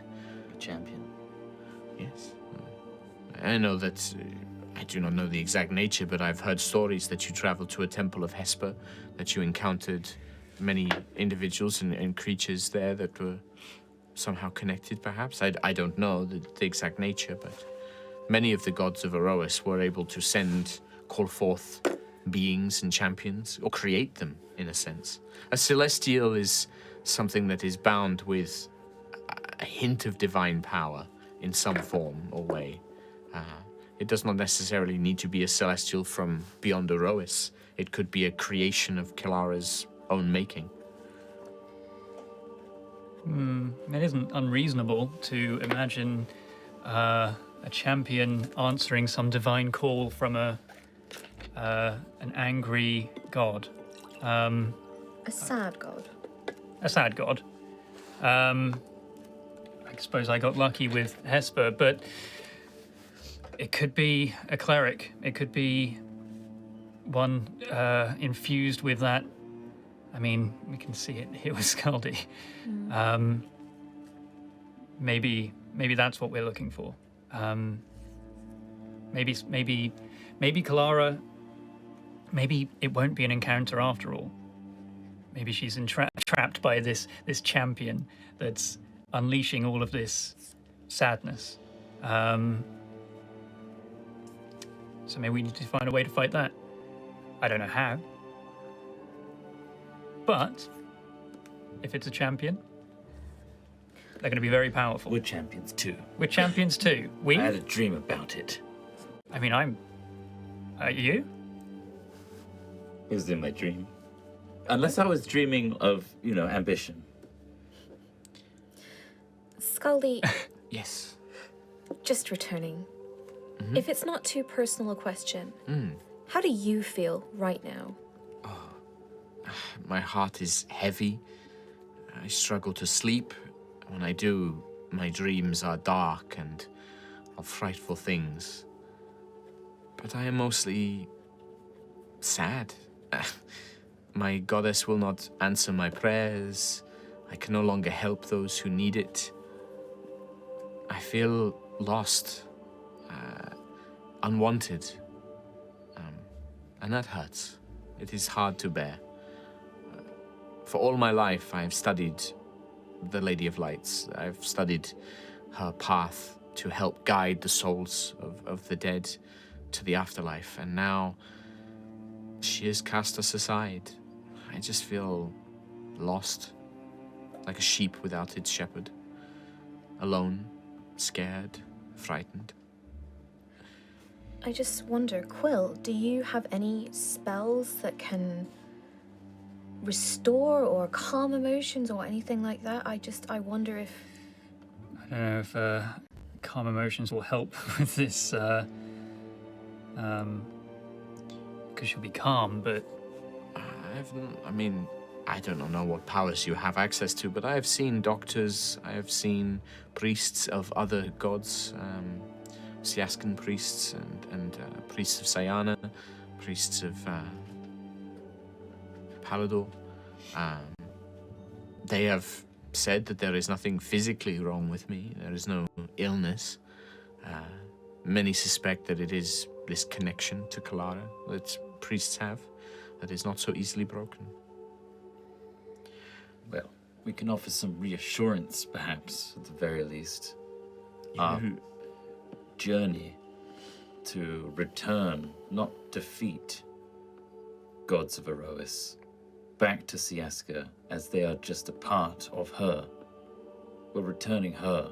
And so she is Kalara's final mission, should we say, is to save Aerois. I feel that you know more of this than I can ever understand, and I trust you. I do not think that even if I did not, there would be anything I could do about it. I hope that whatever it is, you can accomplish. If I can give you one last piece of advice, in all of our rituals, in all of my teachings, in all of the rites with our dead, Kalara's lantern, the light of it, has always been most sacred. Whatever encounter, whatever challenge awaits you, when in doubt, trust in that light. Thank you very much. I just have one more question, if Of course. you will. Yes.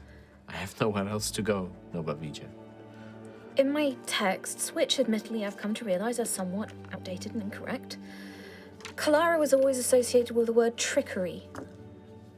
Is that true, or...? No, I think perhaps there are some priests who perhaps thought there would be an element of that.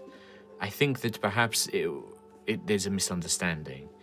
Kalara is associated with life, with the grave, but also with darkness. The lantern, again, it symbolizes the light that she casts, because the path to death can also be shrouded in shadow. And I think that perhaps where once people saw trickery, illusion, deception, now we understand it better as twilight or darkness. That is perhaps something to consider as well. Darkness is in her purview of power, as is light, in a sense. Darkness in its absence, perhaps. Okay. Well, It's a little bit of a retconning for you there, out of character, because the Twilight domain didn't exist when we started Aerois, and trickery was the closest one there was. That's why I said my text was probably outdated. That was good. It's a little nice little note. I got you, see, boo. I see you. I got you. See you. But yes, I'm afraid that I am in no position to come and help you. But, I wish you all good fortune in whatever you hope to accomplish. And to be careful. thank you. We hope this helps you as well. With the connection you have, I hope it improves things. I do not know. I can only hope.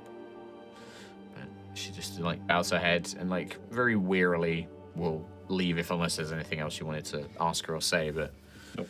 yeah, it's this kind of yeah, I mean, yeah, you can do. Yeah, you just kneel down, just Yeah. wrap her arms around you.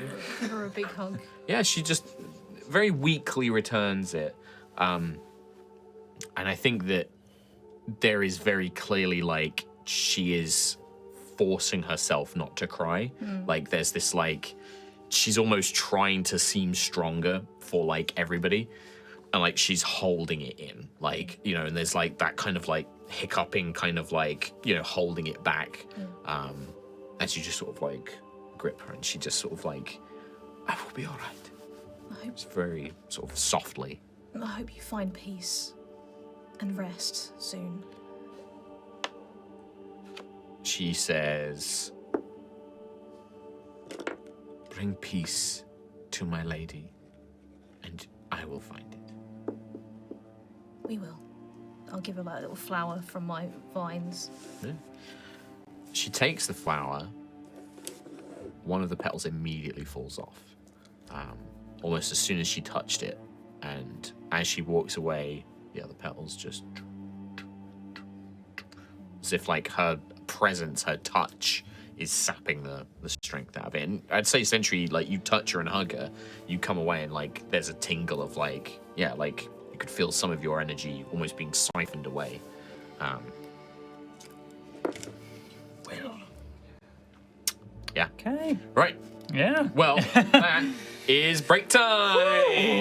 That was a lovely little pre-break treat, wasn't it? Quite the somber mood. It's just, Yep. the question I have is, how do we defeat depression? The age-old question.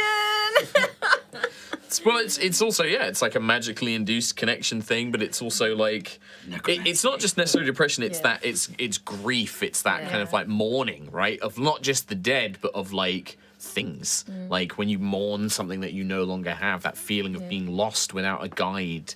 All kind of combos together, and a cleric who has a very strong connection to their deity. That is going to be anything that affects that deity could in theory affect the god. He was lucky that obviously Hesper was fine until it wasn't. Yeah. That's, great until- super chill. Yeah. Until he great. wasn't. Yeah. And even then, Quill seemed to have been sort of protect, Hesper made exceptions for Quill and kind of almost protected him from special some little stuff. boy. He was a Special special little bird boy. boy. Yeah. Dead now. Cool. So that's going to be it for part 1. We will see you for part 2 very, very soon. Take care. Till then. Bye. Goodbye.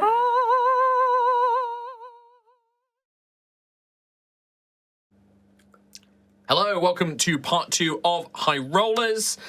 We are picking things up after our break, where the party have been talking plans. We're making plans to head off to an area called Nightbloom Hold to deal with the Titan Kalara. But they've also been catching up their fellow party members on what's been happening. They've been having discussions with Valor and a few of the other NPCs. And recently, Scaldi Ravenscar, formerly a priestess of Kalara, as well. A mixture of things. There has been discussions of turning Lucius into a baby. Yes. Then there was very serious, deep, heavy discussions with Scaldi about the existence and purpose of life and the nature of death. And now, I believe that we're doing everyone's favourite. It's a D&D shopping episode. Except it's not going to be a full shopping episode. Not quite. It won't be long. It's going to be a speed. No. Tongue. You burnt your tongue? Yeah. Oh. Oh no. We've had an emotional break. We have. Yeah. We got locked in a We got corridor. locked out. Yeah. Yeah. We had to did bang on the corridors. door. Yeah. The D&D It's always party's worst about- nightmare. Yeah, it really was. It's real life. Your worst nightmare. Yeah, Door just defeated us. Yeah, in real basically. life. We had Yeah. to get Tom to save us. Shave Yeah. us. Get Tom to come in with his sweet always picking said skills. I ran so fast. I shaved. No, he just looked at us. I said Because I accidentally said shave. yeah. He looked at us with disgust and very slowly moved towards the door. Yep. Now But you've now got it's his totally Skyrim smooth. lock picking skills out. Tick, tick, tick. Yep. Open it up. Nice. And now we're all here. Now we're all here. Ready to play some D&D. Ready to play some D&D. So, the plan is to teleport to the Astoria? Yes? Yes. A helm of teleportation. Not my bookie work. Oh, because we want to also figure out what Zaria's doing, all up in the business of the Astoria as well. Checking in. Yeah. A little bit. Making sure she's not tearing it Yeah. to shreds. Well, Probably you is. say? To shreds, I say.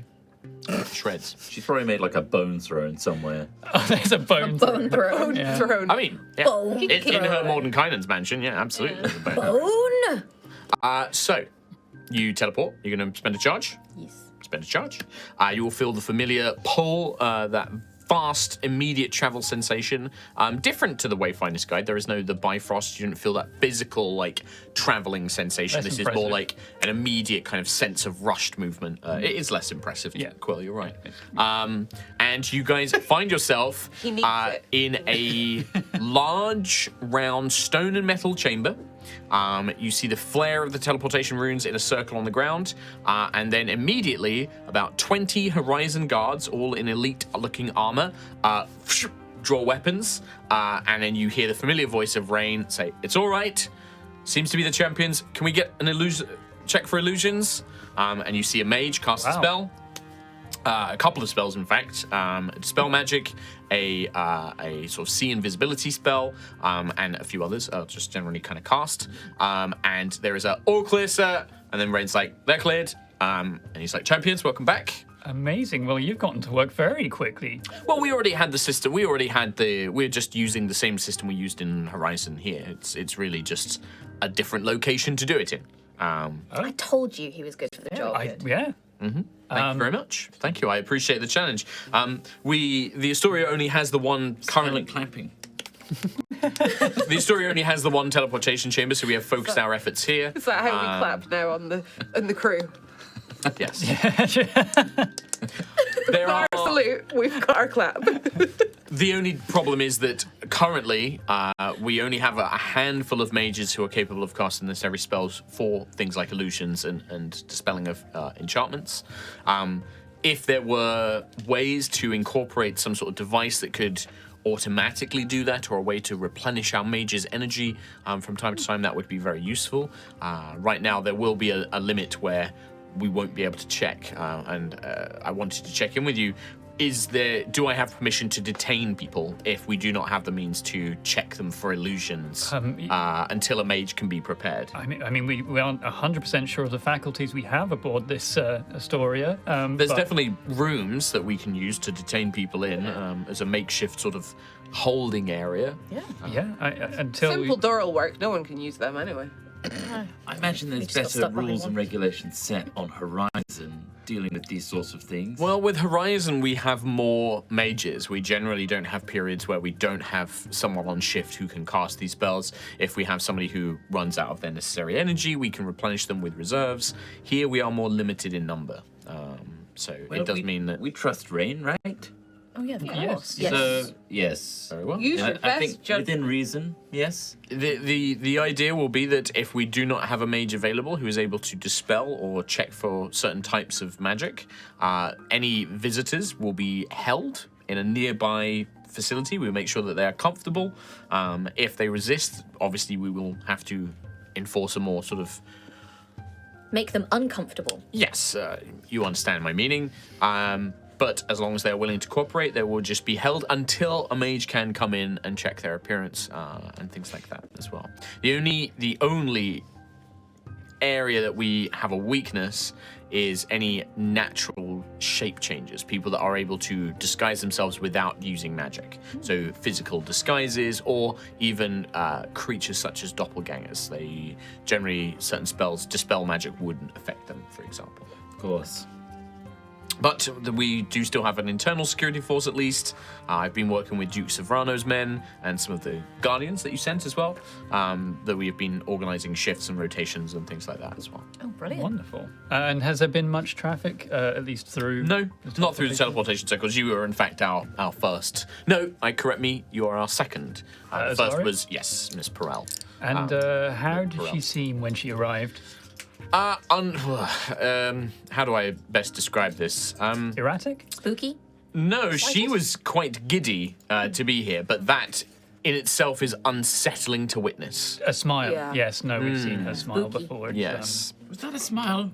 I think it's her smile. Right.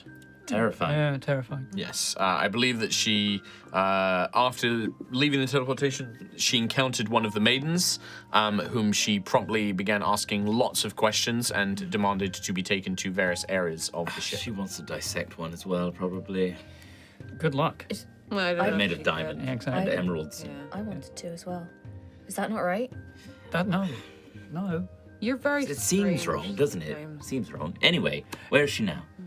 I couldn't tell you for exact purpose. My purpose has been focusing on these teleportation chambers and organising some of the other forces. Azara Perel is known to us. She's a member of the council. I have no reason to detain her or distrust her. I'm sure if you ask the maidens, they will be able to locate her.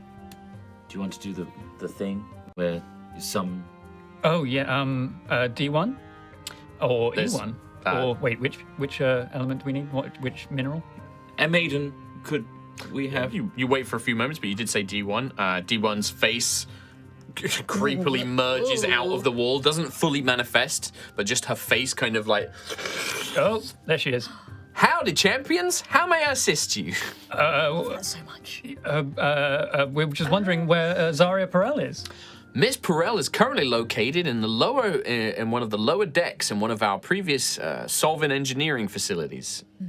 Checks out. Yeah, that makes sense. That checks out. They wouldn't say engineering; they would say like enchantment facilities. Thank you very much. Remember, it's much more magical ship than thingy ones. Yes, I can provide you directions if necessary. Yes, please. Okay. The face melts back into the wall and disappears, and you then basically see a hand stick up like down a corridor, and it points like in a certain direction. And if you go down, turn, and then you begin walking down the corridor, out of a wall, another hand then pointing to like a set of stairs going down. Yeah. You're basically like appendages stick out of walls, course. it pointing in different directions, like saying this way, this way. I think, Sometimes it's not always diamond. Sometimes it's like another, like an emerald or like a sapphire hand or something like They're that. all It does working change. together. Yeah, it seems that whoever's nearby D1 basically tells them to provide directions. I And think just kind of like predict them, like as they come out. Like, okay, it's gonna be a red one, a green one. No, I think roll a d4. Oh, a 4. A 4 out of 8. Sentry guesses half of them correct. Yes. wow. And of all the different colours, that's actually statistically impressive. It's very impressive statistically, but yes, very much just manages to predict which ones. Maybe there's some sort of connection there. Yeah. It's like I'm made for this. I think before we do leave Rain, I would probably tell him that he can work closely with Azaria to try to create whatever magical security systems are needed. And if she needs supplies, then I suppose she asks us. all right, very well. Yes, I think, full transparency on what she's up to as well. Yes. I will keep an eye on her in that case, if I you. can. As often as I can spell. It's not that she would do anything bad, it's just she can get carried away, so to speak. Very aloof. Yeah, you remember that giddy smile? Don't want that to happen too often. It is carried away, rather you know? unnerving, Yeah. yes. Yeah. Very well. Well, good luck. And you guys make your way down. Anyway, we have to Later. Yeah. follow the hands. So when you get down, it leads you down into basically the Astoria. I haven't fully mapped out the interior in my head, but there are multiple kind of lower like areas, like and they're like streets. So it's like you have the very top of the Astoria is like a huge grand street with buildings along either side, occasionally but buildings in the middle, and then as you get to the front of the Astoria it becomes more sparse and open with only a few defensive turrets and things. When you go down into the lower decks it's very similar but it feels more like a closed-in city street. It does feel a bit more compact and a bit smaller, but the ceilings are enchanted to provide illusions of mirroring what is outside, so you just feel like you're out on another city street. If you've ever been to Las Vegas, there's a very similar thing where they have this like big archway and it kind of has like stuff projected overhead, and it's very disorientating because it can feel like it can be the middle of the night and you'll be like, oh, what time is it? I don't know. And it kind of has this very similar vibe. For Sentry, the top street you remember as like, yep, this is how it was laid out. These secondary streets look like they've almost been cobbled together from other parts of the city. So when you saw the maidens recovering materials and buildings, it looked like they were bringing them and reassembling them here. And they've tried to keep the streets as accurate as they can, but being a resident who spent so much time there, you definitely, it's like somebody's made a recreation of like a street that you've walked down 1,000 times, right? You're like, oh, that wasn't here before. That's actually from a couple of blocks that way and stuff like that. So you can kind of pick up where they've altered things. There's all sorts of facilities down here. A lot of them seem to be connected to the outer turrets and things like that as you're kind of like walking through. Some of the buildings on the far edges actually then connect to what appears to be like a glass dome with a giant arcane turret in it, and that is actually, you know, it's almost like a gunnery battery basically at points. But then you'll reach other areas that look like medical facilities. You find areas that look like training halls and barracks for soldiers. You find places that look like places like eateries, almost like taverns, but a little bit more sort of regimented and constructed. You find Azaria Perel on one of the lower levels near the bottom of the Astoria. That looks like a grand sort of wizard's lab mixed with a sort of a production facility. So there are these kind of long tables with these metal plates that seem to move and slide around them and things like that. But also there are these strange glass conical flasks and alembics. There are like ritual circles embedded onto stone platforms and plinths. There's all sorts of crystals and dozens of weird stuff all scattered around. You also notice that some of it has also been slightly decorated. Black lacy cloths have been hung up. There are like bone furnitures, like stools that are made from like a bunch of like femurs and like clawed like feet. You really want With like a very decadent red velvet cushion on top of it. It is like mega goth vibes of like, you know, Morticia Adams meets kind of like necromancer kind of like vibes going on. Can we just observe her for a bit? Just a little Yeah, bit she to see doesn't. what she's doing. Like you walk in. When you walk in, there is a skull mounted on the inside of the wall that just goes ah when you walk in. As like a, you know, like a ringing of a bell in a shop, but it's just a screaming skull. Yeah. And Azaria is just like, just a moment, and like waves her hand. But she is in the middle of, as you fully predicted, there is a Maiden of Valena just stood there on one of these plinths. Oh, no. And Azaria is like, she has like a device which is holding loads of different wands, and she'll move one, activate it, and it blasts the Maiden with like fire. And the Maiden's like, I've detected an increase in ambient temperatures. And you feel fine. I am currently functional. Excellent. And then she slides it round and she moves another one in, presses it. A jet stream of acid sprays all over it. And you actually see the acid melts like little pit marks. Like not damage, but like, I have detected a structural anomaly in my body. And Azari's like, fascinating, acid? And she like takes a little notebook. The notebook is obviously also made of bones. And like, it has like page parchments. And she's like, oh, it's fascinating. And she's currently experimenting on one of the maidens, like trying to just, figure out what hurts it, what doesn't hurt it, what kind of causes it to react in certain ways. I want to discover where the line is for the skull to go, meh! Oh, yeah. Because that spooked me. Yeah, I don't want that to happen again. It's basically, like stepping back, it's like one of those like forward. infrared like lines that you step in through a door and it triggers something. And it's So when we all walk in, just go, meh, meh, meh. it does seem to have like a delay. It doesn't like if it's Okay. activated once too many times. So like jumping back and forward, it's like maybe once every sort of like 10 seconds. So I can't make it just go, ba, ba, ba, ba, ba, ba, ba. Okay. Yeah. Every 10 seconds, you can make it go, ah! Once it's activated for like the second or third time, Azara's like, whatever is happening? She turns around, champion. Sorry, the skull, it spooked me. I'll be honest, just a really sharp noise just all of a sudden. Yes, I find I need something loud and sharp, otherwise I get so lost in my work. Many times the maidens or some of those guards from Horizon or some of the guardians and many others have come to find me, and I find I'm so absorbed in my work.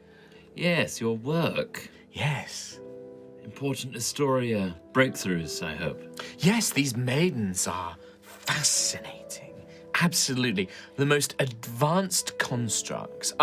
Not obviously including guardians, who are not really constructs. They are living, sentient beings. These are... Their programming is very clever and the enchantments written upon them. But yet, there are no runes, no markings. They are fascinating. And also, some of them are near impervious to harm. Others seem structurally weaker than others. As she's doing this, I'm just going to go up to Quill and whisper, Quill, do I sound like this sometimes? Especially when I was about your wing. Kind of less, it's speedier. You're speedier. Much speedier. And less, you don't linger on your S's. Okay. And it's less creepy. Much less creepy. Oh, okay. How is your wing, by the way? Oh, it's great. Oh, okay. It's really good, thank you. Because I have the second prototype. So while they're doing that, Really? Azara's just like, look, observe. And she like rotates another wand in and she activates this one, and it's like some sort of charm spell. And the maiden just completely unaffected, seemingly immune to so many different effects, and like tries like a bunch of different things. And once these wands are like, once the spell goes off, she takes them out and they seem to be one use, kind of. She throws them away. She's got like a little basket of like bones, obviously as well, bones. But like a little basket bin that she's just throwing these discarded one use spell things in. I love her. Little cantrips so and much. stuff. Okay, well, Is there something I could aid you with? yes, actually, we're going to be facing another Titan. Excellent. Getting used to the word. And we are looking at potentially an area full of undead. Oh. My specialty. We thought so. And is there anything that can aid us against the necromantic effects of the undead? Oh, there are many things. There are various spells. Protection from necrotic energies, obviously. I'm sure you have already considered Yes. that. There are also spells that can protect you from certain effects. Are there any more longer lasting effects? Say, like a potion that lasts longer than an hour? Oh no, it is very very difficult. Only very, very rarely do potions exceed such a limit. A scroll, then, maybe? Scrolls, even then, the spell of protection against necrotic energy would still only last approximately an hour.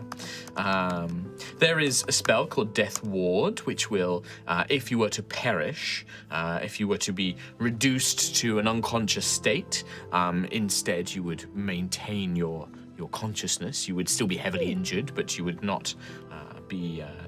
Your book. Doesn't It do is that anymore. particularly effective the spell Death Ward, were you to encounter, say, a creature such as a banshee, which can kill you with but one whisper, it can help you negate that effect. If a spell or an effect would kill you immediately, the Death Ward spell will protect you from it, and then the spell will break. It will no longer be functional. I think we need that. Yes, I can do that. You can do that. I can do that. I Okay. need to prepare it. I need a day, but I can get that ready. Many undead can also infuse you with an aura of fear. It's protection against being frightened, perhaps? That would be nice. Can that be a permanent effect?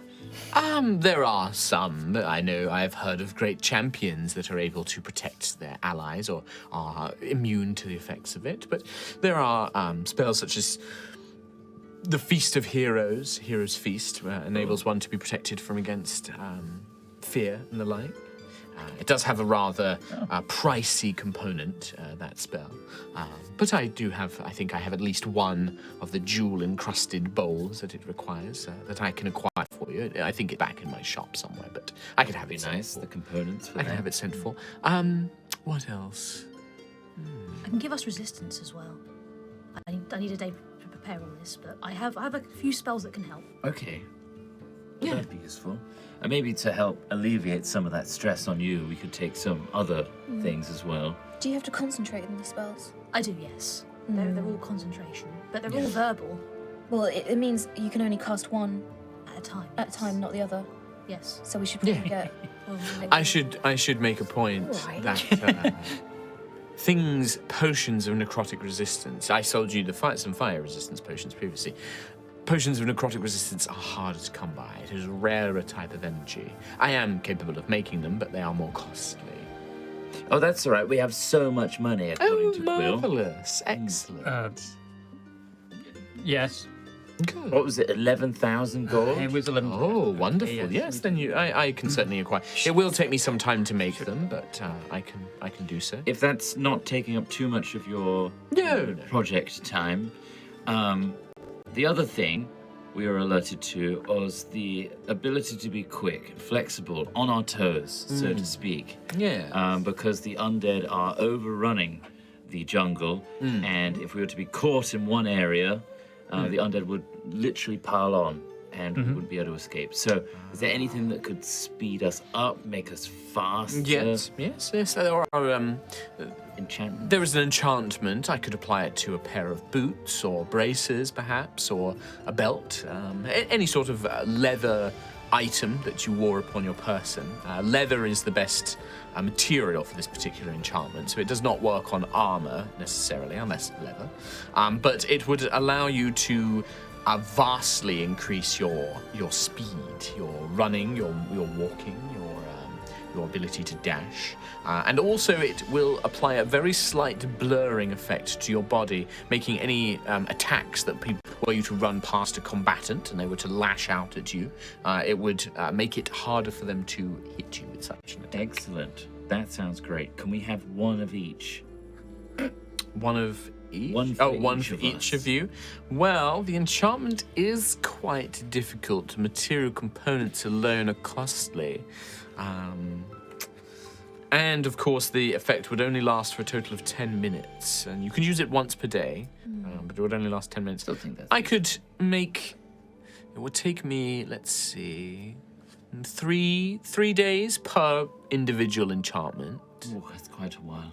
And it would cost around 4,000 gold per Oh, that's one. nothing, right? Yes, per, yes. Okay, we can afford that, right? No. No. We can't? No. Well, you could afford at least two. We could get two. Yeah. Okay, we'll take two. Well, it's going to be 6 days gonna from be now too before long. we even. We'll be there before. That won't benefit us in terms of time at all. No. Say that most magical enchantments, you will have to wait some time if you desire something. What if we put an order in now and they'll be useful for the next Titan? I mean, we could figure out what we might need for a Telecus and then place some sort of order in now. Protection, strength, Yep. combat prowess. Make everyone giant. Somersaults, Can we- backflips. Can I cast spells twice as fast? No, it is very difficult to maintain. The enchantment of speed that I previously mentioned is quite... Unless you were an immensely powerful being, such as a titan or a god, or a legendary smith, it would be difficult to make anything of that sort of power. My own enchantments, I have a very large catalogue of enchantments that I know, but making something that could allow you to cast spells twice as fast or swing a weapon twice as fast is very difficult. There are spells that allow you to do such things, but even the spell itself, once the spell ends, you are left stunned and exhausted, unable to function for a period of time. It can be quite debilitating. Okay, well, we can send a message Yeah. remotely to you. If we get more information about how we're going to face Atelicus, we can... Well, you will need to leave some funds with me then, because I will need to buy just materials. leave the 11,000. Well, that's not yet. We Well, don't know yet. We're not going to We're buy not anything placing in the an junk, order are we? right now. I can't start anything until I have my material components, I'm afraid. Okay. But we don't know what it is yet. No? Well, we could just cut some time out just by giving her all the money now. And that way she won't be waiting for us to pay her. That is true. If you were to contact me via a sending spell or some such with your desire, I could begin work on it immediately if you left me the money. What if we left it with Rain? You could do. Do you not trust me with your funds? No, it's not that. No, it's not You are that. aware that I am one of the richest nobles of Gusthaven. I have no need for my own Why are you personal charging us development. then? Because it is my business. I am a businesswoman. Lucius doesn't say that. We did get you a whole ship. Well, you provided the ship for Aerois. And you clearly, my own expertise was greatly beneficial to the Storm Chaser. Now I have an opportunity to learn more and to aid further. I'm just japing, by the way. I fully trust you, and I think you should have the money. Well, thank you for your trust, Novelija. Maybe a down payment. I love what you've done with the place, by the way. Well, I had to bring a few home comforts, of course. My mansion is still where I'm residing most of my time, but it just didn't feel right. This place is it just has such a cold, uncomfortable feeling. I simply had to bring in a few things Don't listen to us. liven the place up. Can I try and God. get the skull off the wall without activating it? Not going near it. Yeah? Pick it up. Bring it behind Quill and point it at him Okay. You can make a sleight of hand check. so that it makes the noise. Well, you can make a sleight of hand check. Let's see how well you can get it off the wall. I want to Past. scare him. And also, I want to and scare then him. afterwards, you're going to make a stealth check against King of the Perception. Oh, that's not fun. His head is just. What do you mean not fun? That's how the game works. It's just What's that a game funny studio thing. logo? It's just an eyeball. Never soft. yeah. He's just 23 sleight of hand. 23 sleight of hand. What's your passive? 27. Well, you see Ayla, take the skull off the wall. Now make a stealth check, Ayla. Well, there's no point. Oh, no, this is what you want to do. You're going to make the check. I mean, like an owl, my head. Just whips around. You do it. You get the skull off the wall. Azaria doesn't notice that you've taken the skull off the wall. You don't activate it. But as you are sneaking up to Quill, his head just full 180. I know what you're doing. I see you. It's not Can going to it make work. the noise anyway? Well, the thing is that what triggers the skull is the doorway, and you've taken the skull from Oh, the I thought doorway. it just did it when it was like sensing movement. No, it's the doorway. Entering through the doorway triggers boring. the skull. So you've got the skull, and then you look back and you're like, oh. It's not making the noise. While Quill's 180 looking at Ayla, can I just go the other side of him and go, boo? Thank you for your support. Okay, fine. How much do you need? Well, I don't know. I don't know what you want yet.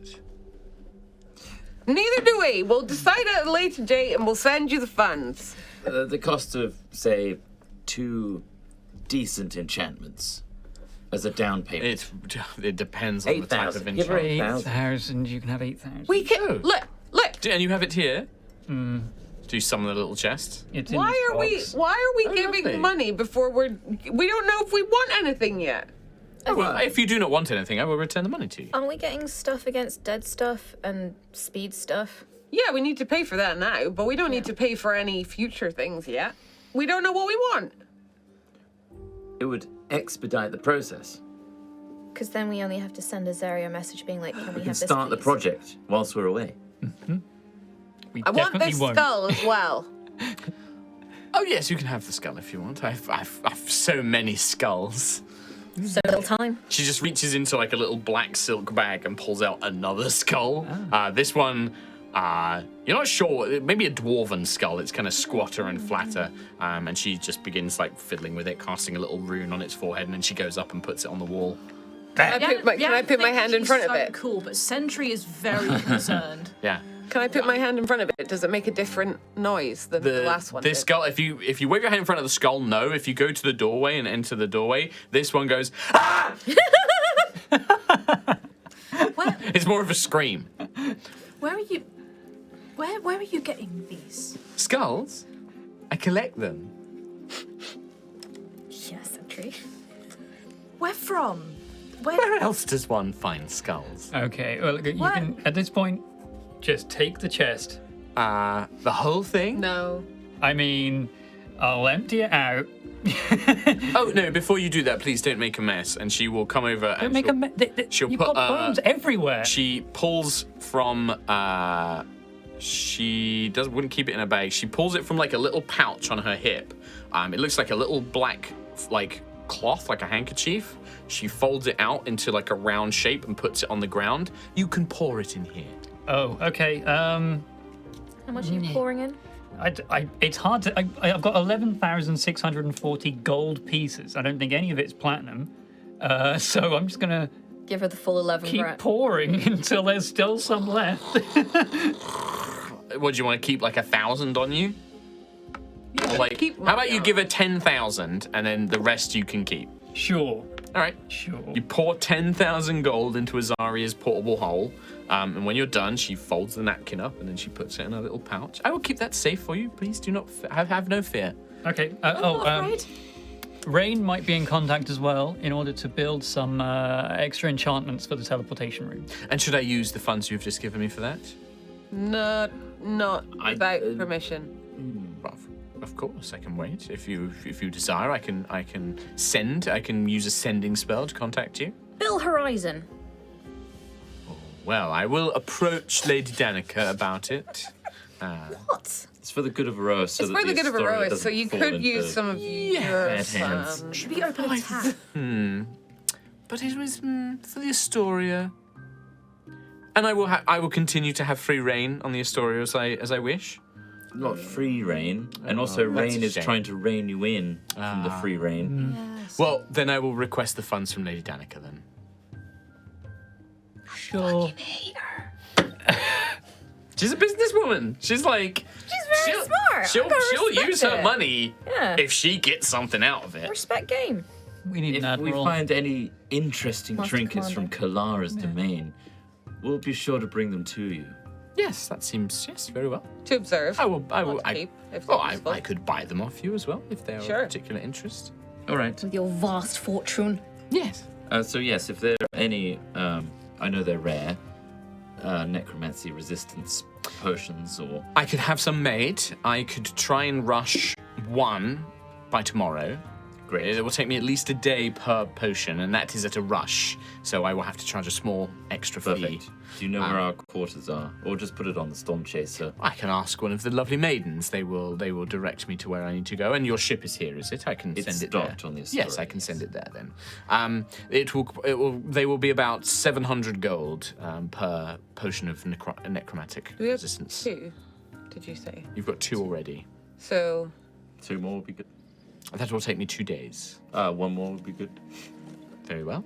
Yeah. So we'll so have 2 3. people won't get. Yes. That's And they will last 1 hour, obviously. Mm-hmm. But you will not need to maintain concentration upon it, which is one of the benefits. Very well. So just 1. yes. That Death Ward. That sounds good. That's a spell. That is a spell. I could create a scroll of it for you. Could be handy for more than one of us to have Yeah, it. I know you know I can it. do it, yes. But maybe just in a pinch might be good to have 1 more. Yeah. Now that we don't have Nova's book. Minus 750 GP for Potion. Do 250 damage. It's fine. So do you want a scroll of Death Ward? Yeah, Let's see. Let's check who can cast it. Clerics can cast it. Yeah, I can. Paladins can cast it. but I don't do necromantic But that's stuff. it. Probably not warlock. Oh, so that's just a choice you've made, is it? That you're just like, nope. Yeah, that's nasty. Nice. All right. Well, in that case, only Quill and Sentry can cast it without issue. Other spellcasters can cast it, but you have to make a roll to see if it works.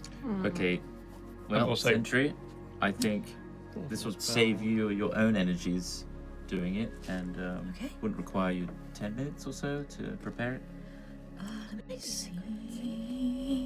If you're The nasty. turns. What was that? It lasts 8 hours, It does. What did he say? and it's just an action. Kim said that she does necromantic stuff, and I said, yeah, but you're nasty. It's not concentration as well. No. Death Ward. So I can just burp. Well, a scroll of Death Ward. Again, I can probably scribe that. It is in my preferred school of magic. Which I cut it in half. I could make 2 by the same time I finish the potion, and there'll be 800 gold each. That sounds reasonable. Bring that. Yes. Yes. Minus 1600. I like how I'm in control of the purchases of You're things. doing very well. Anything else me and Sentry Yeah. can buy? Azaria, well, it Priceless. depends what you are looking for. I have many things. What have you got? No skulls though. It would be far easier for you to tell me what you want, rather than list my expansive catalogue of items. Do you have a catalogue? I do, yes. Can I have a look? I do not have a physical copy here. It would all be on Gusthaven in in the forum. You can look at the Dungeon Master's Guide if you want. you can have a look through that, because that's basically her catalogue. Thinking Argos catalogue. Just Yeah. No, she doesn't have one here, but Laminated book of whatever you dreams. want. Azaria, apart from like artifact and legendary items, Azaria can basically make any magic item in the Dungeon Master's Guide, or in any of the sort of D&D books, as long as it's not a legendary or an artifact item. So up to very rare, she can pretty much make. But she does have to make it, so it takes time. And I'm not going to use the DMG guidelines, because then you'd be waiting like a month for like one item. So I'm generally pricing it around sort of like 1 day per 1,000 gold, or thereabouts. Okay. I'm fine with what we've got. Okay. So two Death Ward scrolls. And Death Scroll Lords. Death roll squads. Death Roll squads. Death Ward scrolls. So Death that's Roll Squad, is Oh, that's one for cool. That's a t-shirt. band name. 1,600 gold. Yeah. So she's minus that. and Yeah, she'll- take that away. Yeah, Yeah, that's great. she's done that. So that you'll get 1 potion of. So who wants to take these items? Because we'll just assume that you get. I'll them, take a death scroll ward. Okay. So 1 Death Roll squad. Yeah. For Quill. I'll Yeah. take and then resistance. you'll take the resistance potion. Then Sentry, you have the other scroll of Death Ward. Okay. I also wouldn't mind a That's a 4th level scroll. resistance potion as well, one of your And I spare can give ones. one to you. Right. Yeah. And do you want to give the last one to someone else, or are you going to keep it? Yeah, I can give. Or who wants it? Who wants a potion of necrotic resistance? Who would like one? Question: If I Lucius. I've already got one. Lucius has got one. So Is it Ayla or Nova? Whoever calls. While you're thinking, question. so I have an ability where if I drop to 0, I can come back Yes. if I pass a Constitution save. Yes. Would that be affected? Would the ability of something like a Banshee negate? It's a great question. I that or no? think I know the answer to this, because there is a thing. So this is the. Is this your? I'm so angry. I refuse. Is this to relentless die. rage? If you drop to 0 hit points while you're raging and don't die outright, you can make a DC. Yeah. So if you die outright, like a Banshee Scream or like a Disintegrate spell or something like that, You relentless don't. rage doesn't work. Right. It will kill you outright. Okay. Whereas the nice thing with Death Ward as a spell is if something were to kill you outright, it basically, the spell ends and that effect is ignored. It's basically, it like tanks the special death. do you want this as a discount? And it's it's a spell shot. Slick shot. And she'll like take it and she kind of examines it. Oh, this is Valkyrian Magitech, I believe. Yes, I would buy this for, let's say, 200 gold. Seems very reasonable. I don't know the cost of anything. Yeah, me neither. Yes, we'll deduct that from one of the potions or something. Yes, I will. She summons an invisible, unseen servant. She hands it the clipboard. Flick to my spreadsheets, calculate this. She just basically has this thing to her Excel for her. Nice. Yeah. Buying spell shot. Nice. He has her word. As she sort of like puts it in her bag of holding. She just is like, I'll deal with that later. Cool. Great. I'm happy. Yeah. I think if we just prepare all the spells we need, Death Ward for Sentry, Yes. we should be pretty much ready to go, right? Anything so- missing? Tomorrow we'll have everything we need, and then Into the jungle. to the jungle. All right. Well, good luck. Thank Do try you. and come back alive. I would be remiss to lose out on my best customers. Yes, Wonderful. so you can examine our bodies. Yeah. Oh, I had not thought of it. Yes, if you do You do die, not have permission. can you? Oh, that's a terrible shame. You have such unusual physiques and abilities. I would be fascinated. If you do not mind, obviously I have a request for not being dissected, which I will respect. But if you don't mind, please find a way to have your remains at least returned to the Astoria so that I can examine you. Sorry, I have a Gusthaven donor card, so Oh, excellent. you can't interject that. That's Gusthaven She's from property. Gusthaven. Yeah, Yeah. she's from Who do Gusthaven. you think would? Ah, damn it. She's just like looking at Lucius like, Excellent. you're mine. Where do you think she gets all them skulls from? The donor skulls. Who, like, you look at your donor card and it's like sponsored by the Perel. Pharrell. Yeah, sponsored by. I agree to be used as a doorbell. Yeah, it's like written in tiny fine print on the donor form. Need Like true your size remains here. may be used as components for. Alarm spell, yeah. Yeah. What would be the sound that Lucius's skull made if it was the doorbell? There you go. Wow. Bit central. What kind of business would that be used on? Yeah. Anyway. Anyway. Anyway. Oh. Well, if you are you heading off immediately, you do have some time to wait while I'm working. You're more than welcome to avail yourself to my mansion if you wish for rest and recuperation. No, thank you. No, we'd like No? to rest. Sorry, much to do. Oh, what a shame. Well, you're welcome I anytime. think the bones would like to rest. Sorry, what? As in, let the bodies rest. I thought it was. Yeah, I thought that's what because you were they're getting not at. resting. They're in her bag. I guess to like Sentry is like she's got matrix souls like Yeah. just in a bag. How is it any different, Sentry, you hypocrite? Also, But she's not using them as like doilies and notebooks. That's true. as far as you know, Oh, we're on to you. she can use them as notebooks. They've all got knowledge. Out of interest as well, like when you were saying that like Rhiannon loves Azaria, but Sentry is like fully against it. In the new campaign, there is an entire continent of Azaria Perels. Like, Yes! That's like Well, I me wanna and start Rhiannon there. were talking about it. Can we start there? No, you don't I wanna start there. No. We're gonna find. But there is, it is like a whole ass nation of Azaria. We're going there straight away. Sure. So right. good. It's like Cool. Beauty and the Ninth, but Right. Yeah. I mean, where is there a place in the Astoria that we could? Yeah, I mean, there's places to stay. Like, there's pretty empty, barracks and right? stuff. Yeah. D1 can take you to like quarters, basically, like a kind of. They are quite utilitarian. They're, you know, it's not as fancy as your suite on Horizon. They're not as homely as the Storm Chaser. You've kind of all made the Storm Chaser your own.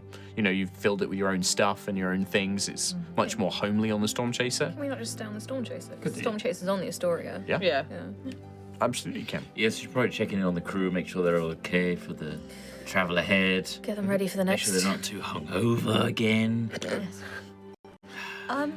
D1.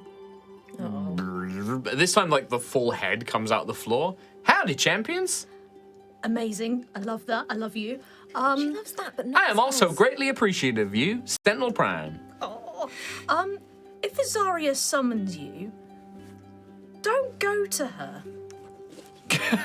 She might. Just a warning. I'd rather you didn't. Think how deep will respond to this now. Is there some concern with Azaria Perel's presence aboard the Astoria?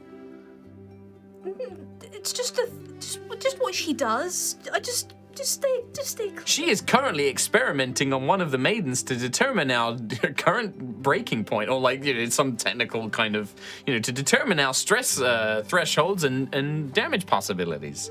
But it's just D1 just like is like, yep, that's a thing that's happening. Do you consent to that? We consent to any request made by the approved board of the champions of Aerois. Basically, anybody that you let on this ship, the maidens will do whatever they tell them. Because the maidens are just following orders. They're just literally following a program. Can you take your orders from Rain? If someone new was to come on the ship, don't take their orders unless Rain tells you that they're approved. Because in some cases, if someone comes onto the ship and is not approved and they're in a holding cell, they could in theory ask you to do something, and we don't want you to do that unless they're approved. D1 says, acknowledging, I am currently in the process of designating Rain as our Moderator. Authorization. Yeah, authorization will be dispatched to Commander Rain of Horizon. Would you like us to would you like us to retract Azaria Perel's current command status? Oh, she'd be pissed. I don't think so. It wouldn't be wise. We just gave her all our money. Just please ensure that any maidens involved in her testing have explicit consent and can withdraw their consent at any time. We understand. And I don't think they understand. that all of Azaria Perel's requests are reported to Rain. Yes. That can be arranged. Thank you. Thank you, champions. Is she Will gonna- that be all? I think she's going to meld. Yeah. So quick and sudden. Just disappears onto the floor. I want to do that. That looks Don't fun. try it. It looks dangerous. I go really small. Sentry just lies on Crouching the down. floor, just like presses her face into the stone. I'm like, is it happening yet? We'll just find a tree and then maybe... Savior of the Guardian people. That's Sentinel Prime we're looking at right now. Imagine Optimus Prime Yeah. just laying on the ground, being like, Just trying to I meld. wish to become the ground. Am I melding yet? Autobots. Is it happening? Is it happening? Autobots roll out. Autobots just rolling slowly away. Just like grinding their face on stone. Oh, love it. All right. So you guys make your way back to the Storm Chaser. Everyone's fine. They're not drunk. They are all kind of like, Shape. staying on top of things. They know that they've got missions upcoming and things are happening. Yes. Um, I'll give a brief to, like, the wolf crew. Telling them we're entering a jungle, and the basics that there are undead, so be careful of being overwhelmed, all that sort of thing. Stay in a pack. Don't You always stay in a pack. What am I talking about? Arai will say, so is the... just so I understand, we are landing the Storm Chaser and No, we're being dropped. all of us, or just Just us. right? Okay. What? Oh, yeah. However, if there is the threat of undead, I don't know if there's any flying entities out there or whatnot. That's fine. We've trained to deal with flying threats, and if they try and board the Storm Chaser, we will obviously fight them and see them off. You have a messengery. I do. Yes. So either me or Sentry will be in touch when we require an evacuation. Yes. Very well. I've only briefly seen reports. I was not present in the meeting, but I've been contacted to say that I know that there are specific points that we can only access. This jungle is quite a thick canopy, so you will need to make your way to one of these evacuation points if you need us. But we can arrange that. Normally rivers can be accessed as well. So if you can make it to a large river, the Storm Chaser should be able to descend at least close enough for you to use magic to reach us or something. Good to know. Thank you. But yes, we'll be departing tomorrow once Okay. Valor is back, and we have our supplies.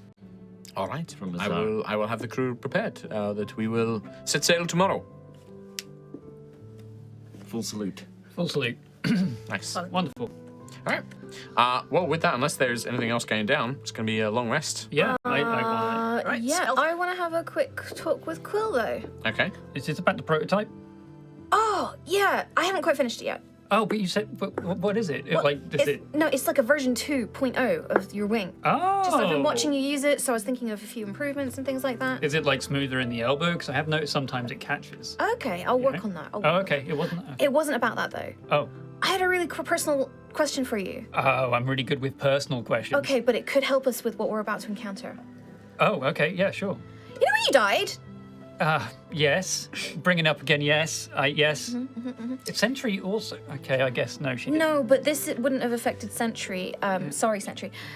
Did you see Kalara? I did. Yes, I did. Yeah, she guided me past the cradle and beyond, and then put me in some calm state. It was nice there. Really nice. Was there anything that you remember from your interaction that could help us, or... Note to podcast listeners, Tom is pulling a face. One that Kim expected when she used the word, "Do you remember?" Yeah, and I get told that the book vibrates anytime I give Tom information, so he's on his own this time. Well, what Scaldy said about the lantern, I definitely remember the lantern lighting the path and guiding us through, and also this tether tying me to Aerois. And it's the tether that I use to find the way back. I don't know necessarily if the lantern was creating that tether, but when she said to trust the lantern, I believe it. And that's all I remember. No, it could be of great use. It's all hazy. You know, I was dead. And now you're back with me. And now I'm back with Ayla. Who's And the tree? me. And you. I'm not a tree. You were, but you Maybe kind part of it. I don't understand it. Okay, it's Okay, a sensitive no, you're right. topic. Trees are weird to me right now. Wait. No. You could go through Ayla. No, you can't do that, Sentry. Can we try? No, absolutely not. But what would happen?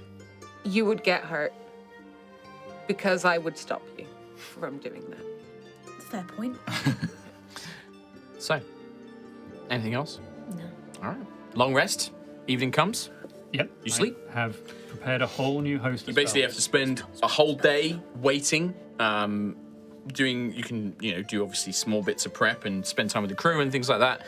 But eventually, one of the maidens delivers a package from Azaria Perel, which is the scrolls and potions. Didn't even come and deliver it in She's person. busy. She's got stuff to do. Why is there bones on it? It makes no sense. Oh no, it's like it's absolutely like a wrapped black package tied with two little crossed bones as to hold the package top in place. It's like a lovely little cute Japanese bento that's been wrapped up, but it's had bones used to seal it in place, and the black fabric has embroidered lace skulls. How is it? Is it just hands appearing and past throwing the package along? No, down this is the like an way? actual maiden's actually physically Oh. carrying it. Nice. That's a relief. This one would be a topaz. Nice.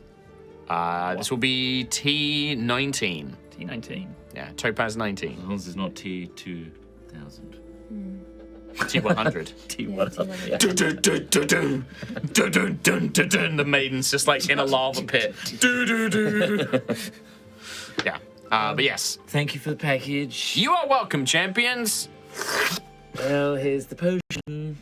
Good. Okay. I'll take that for now. Yeah. You said you were going to The take that. Death Ward. I'll have that one. Two of Got one. those. Yeah. There you go. Thank you. Who wants the box? I'll Yeah. put my spare potion of necrotic energy in there. But that means you have to keep the box with the bones on it, Sentry. Yeah. Oh no, this is for either you or Nova to have. Who wants the potion? Oh. Oh, Yeah. it's up to you. I mean, someone can death ward me. You can have a potion. I'll take the potion, thank you.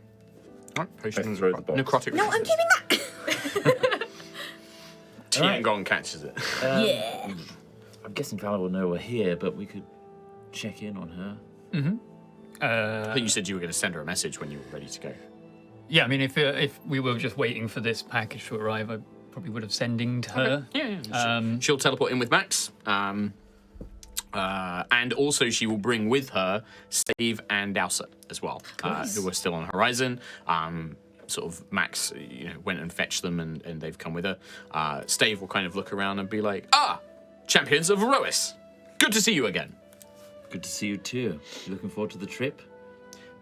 I expected it will be easier and faster aboard the Storm Chaser than it was previously. Let me introduce you to Aerois, who's our helmsman. Very good. I will be happy to assist in any navigation purposes. Dowser can also provide support. This is the crew. Hello. Just like... Crew, Guardians. I am Stave. This is Dowser. We are with the scouting unit based in northern Jakesh. And the crew are just like, okay. Lookout's like, it is a pleasure to meet you, fellow Guardians. It is also a pleasure to meet you. Hello. What is your designation? I am Lookout. I am Stave. Well, they have that awkward conversation. us for the next half and then hour. Dowser is weirdly sounds completely different to these two, as sometimes Guardians, there's like a default voice profile that some Guardians have, and then there's ones who have more original voice. Dowser's like, I don't know why they talk like that. And who is your captain? Lookout? Lookout. Yeah. Captain Lucius Virian Eloin Elenasto of Gusthaven. Well done. Kilek Adkolar. Yeah, nice one. Son of a bitch. Almost. Stave will work with Quill and Aerois to basically set the coordinates. Yep. To Show them the map. It's really cool. Yeah, so Stave waves their hand and they project this illusion onto the sort of main deck of the Storm Chaser. And you do see that there is this thick jungle canopy that covers this wide area, and there are pockets where there's like clearings and glades and a big long river. And Stave points those out and they say, these are the only points that we can attempt entry. The jungle canopy is too thick. Airships will be unable to provide support. Here, and they point to a certain one, we've established a forward outpost at this location. Excellent. Well, if everyone is ready. Mm-hmm. And Valor, Yes. right? Valor is here. She Oh, there's Valor. I'm here, Lucius. Sorry. Yes, I don't know how you want to... When we arrive there, the Guardians mentioned that we'll need to sort of drop down. Max and I can just come with you immediately if you want, or we can wait on the airship for a bit, wait till they're all clear and then come down, or... Maybe we should scout ahead first. If you want to, yeah. Figure out what we're actually up against. Max will How many say, there are. I would prefer it if her ladyship is kept out of harm's way as long as possible. Her powers are still developing, and I know that you will worry less if we are not around to be watched over. I think once we've laid a path to the hold itself, we'll contact you. Very a good. safe route. Yeah, and Valor will actually say, and if that's the case, let me give you this. And she will give you, it's just like a hair clip that she wore when she was a kid, and it doesn't really fit anymore, it's too small. But she will give it to you, Lucius, in fact. She'll say, if you keep this with you, it will make it easier for me to teleport to you. Write that down. I've only got feathers now. Right, you don't have to wear it, you just have to have it on you. You can wear it if you really want to. He'll just clip it on his little jacket. lapel. It's like it's just like it's Siaska's holy symbol, but like as a little barret hair clip that she wore when she was a little kid. It's lovely. Thanks. It was a gift from Corin and Yusef. Oh, very nice. I'll make sure it doesn't get lost. You don't have to make that face. What? They Everyone got knows they're brutally dead. murdered. Yeah, they did, yeah. I'm just more thinking about how horribly they died. Yeah. Evil Hadar touched Goliath man, killed them. Anyway, so with that, you make your way. It is going to be, I think, on the Storm Chaser, 3 days to travel there. Okay. So you have some time. You could do the magic thing. I'm not the magic one. That is. Oh my god, 3 yeah. days. If you would like me to try, yes, we do have some time. Baby Lucius. I won't ask throughout. It would have to be someone else prodding Valor. Valor? And her. You want to turn Lucius into a baby now? I don't want, no, I'm not going to, I'm hoping not to turn him into a Okay, but if you do, it's fine. I can try and use my power to try and make him a high elf again, yes. Thank you, Valor. Okay. Baby's fine. And Valor will sort of gather everyone. It's like, now, Lucius, we have some time. Would you like me to try and turn you back into being a high elf? I suppose so. If you think this is possible, it's not going to exert you or compromise our mission in any way. I don't think so. I think we have 3 days. Worst case scenario? No. I think, yes. I think it won't compromise anything. I think it will be all right. All right. At least I can certainly try the first 2 days, and worst case scenario, maybe you go back to being a peacock if I can't get it quite right. All right. Then I trust you, Vala. All right. You should probably order the crew to stay clear of the open deck. If we do it out here on the main deck, it's going to be safer, I think. I don't want to do it near the engines or anything that's important. Okay, now I'm panicking. Do we need to get pants on standby? I don't know, Nova. I don't know what's going to happen. Pants on standby. Oh, well, we shouldn't need to, I think. Because remember, the clothes changed with him. On standby. Yeah, that's fair. Okay. All right.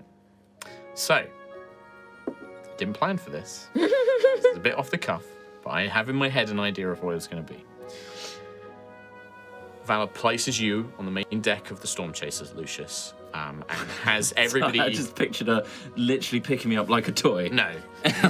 She has you stand sort of on the main open deck away from Right it. here? And she has everybody, she's like, everyone keep your distance, stay clear. Do I breathe?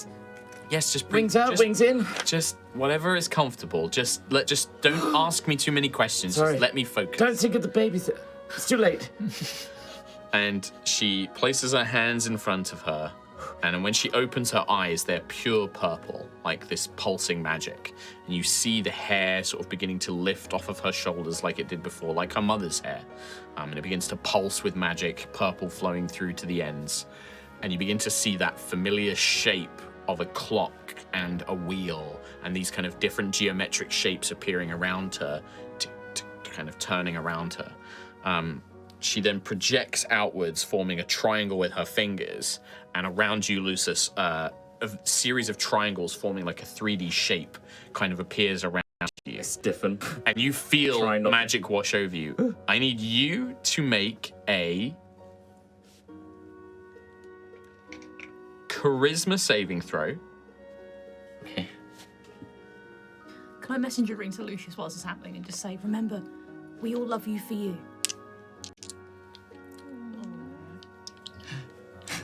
Okay. Thank you. 15. Total? Oh wait, charisma save. Yeah, charisma saving throw. 21. Okay. You feel this pulse wave of magic kind of wash over you, and Vala begins twisting one of her hands. She kind of pulls it back. Doctor Strange-esque begins kind of spinning a clock almost.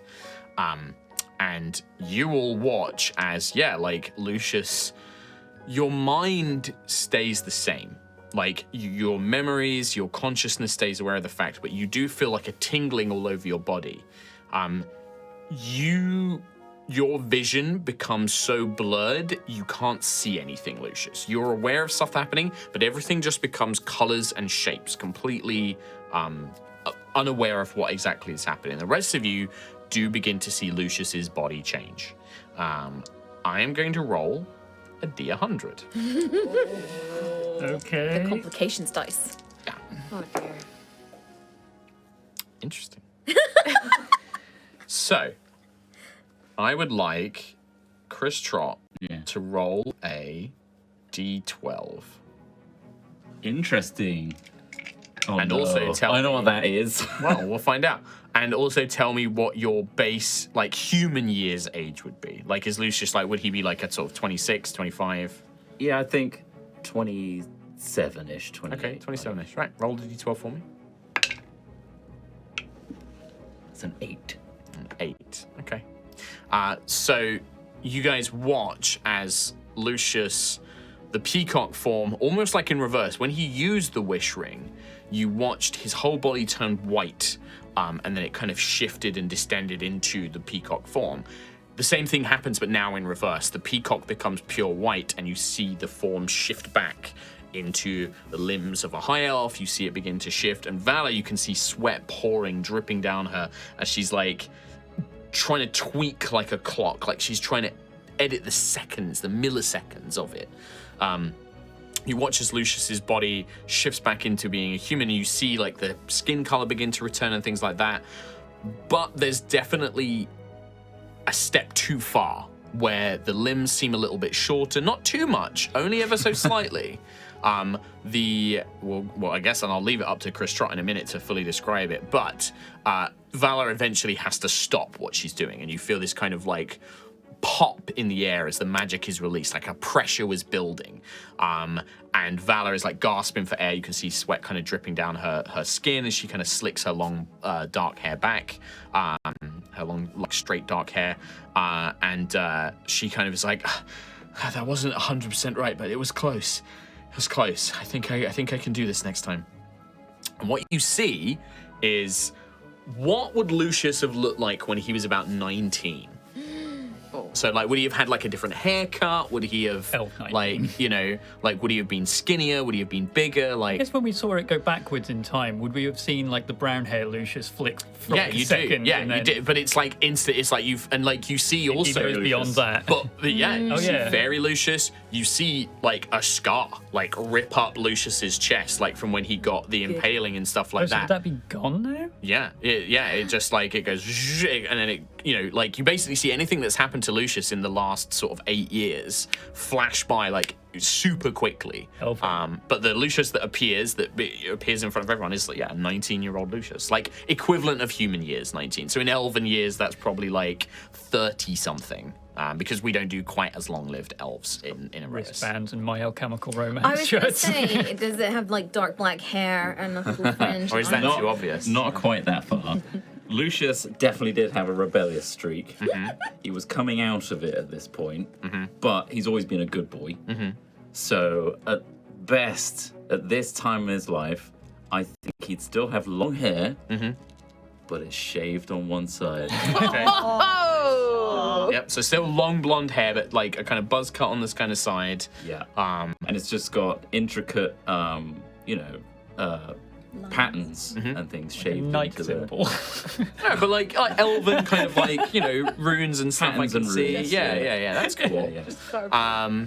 The clothing stays the same because it was your body that she was fixing, not the clothing. So it is still like No, it would have gone back to being Lucius's clothes that you wore before, but she doesn't know what you was wearing before. She can't change that. So it's what you were wearing as adult Lucius. Maybe it just fits a little differently. Like you haven't quite grown fully into the shoulders My yet. strength has definitely gone up since. Yeah, 19. exactly, right? Like you're not as broad, but you're probably still as tall. You're Yeah. just not as broad and it hangs a bit looser. Everything else is the same. Your mind is exactly the same. Like that was the charisma saving throw. You've retained 100% of your personality, your memories, all of that remains the same. But yeah, it's just ever so slightly younger. I did not roll a crazy roll on the D100. Nothing Okay. catastrophic. No. So it's very minor inconvenience for now. She does now need to try and aid you up to get you to match, and if things go wrong, that could change. Yeah, doesn't Lucius have a small little goatee as well? Ordinarily. Not at this age. Yeah, That's so what he's I mean, clean like- shaven now. It would be shaven, clean shaven. Or is Yeah, it the like just this really gross thing? No, I didn't get 19. Fail will kill him. He's past the just give up on the beard for now. So it's just clean shaven. Clean shaven. Yeah. Shaved patterned side of the head, long flowing blonde hair. Yep. A bit more, Yeah. Greasy. You would still have your necromancy as well, because that I think came in when you wouldn't have had that as a baby. That came True. in like the magic kind of took effect. So you still have your necromancy and stuff. So yeah, and you feel so for Lucius, you're like, and you can you have fingers and Oh, it feels so weird. Like I've lost a lot of weight, but with feathers. Wait, Vala, is it good to approach now? Yes, I Thank you, Valley. You've done it. not quite. You're a bit younger than you were. I can try and fix that tomorrow. You're a few years. It's hard to get the exact details, but I kept it mostly in Fine, control. it's okay. You're not a baby. I'm not a baby, and I was very worried about that the whole time. I thought my thoughts you'd think and hear my thoughts, and then I'd be a baby, and we'd both be baby. I don't know. I was worried. I think that if anybody had gotten too close, that might have changed. But we'll need to see what happens tomorrow. But yes, I think tomorrow I might be able to just adjust ever so slightly and bring you back to where you were. I think it's about 8 years difference. I need to rest. I'm so sorry, Lucius. I just need to rest That's now. fine, And Max honestly. is like, come on, like takes. Thank you, Vala. It's wonderful. Yeah, and then, the rest of you, it's like a 19-year-old Lucius. Your hair looks amazing. I've always wanted to do that. Oh, I've always wanted to do that. I didn't. How did this? Okay, yes. I went through a phase. It looks good. Thank you. How long does it take to do the pattern? Oh, I had it done, obviously. Oh, it's very It nice. was on custom, and you just paid someone else to do it. Thank you. I'm trying to remember. There's something else missing as well from your face. I can't What do you figure. mean?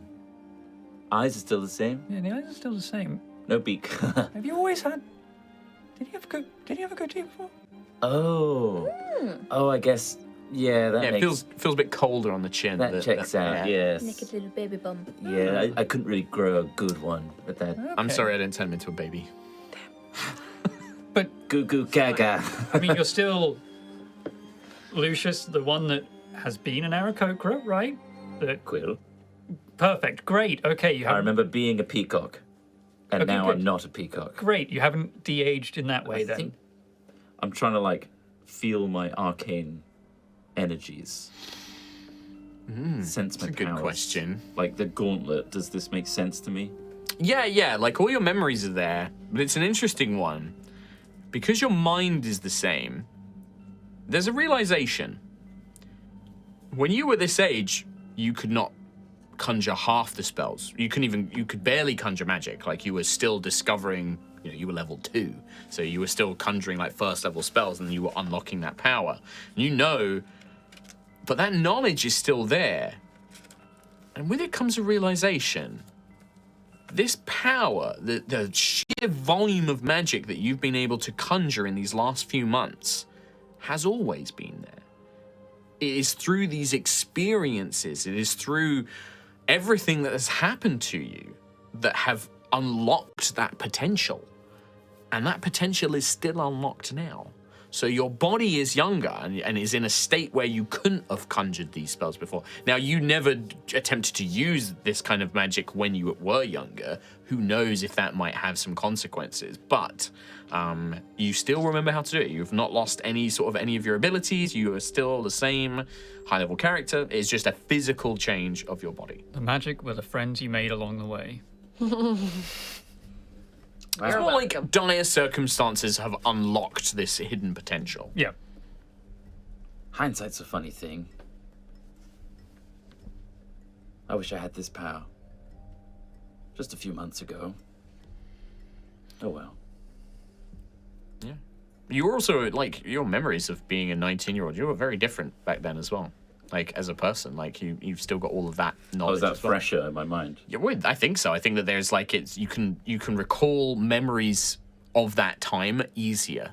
And there's an element, and it's up to you how Lucius feels about this, but yeah, you can see yourself as that younger person being a lot more attached to daddy and being a lot less independent and being a lot less wise as well, and like having less of this knowledge, and those memories are fresher.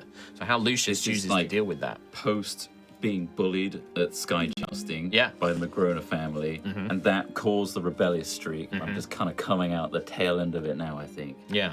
So yeah, So those memories are fresher, bit but raw. it contrasts with this hindsight, with this, grown-up mentality Like that an you've adult built looking in. back. Yeah, like, but looking back with like super clear, Talking like, oh directly god, to yeah, them. yeah, basically, yeah, Cool. got it.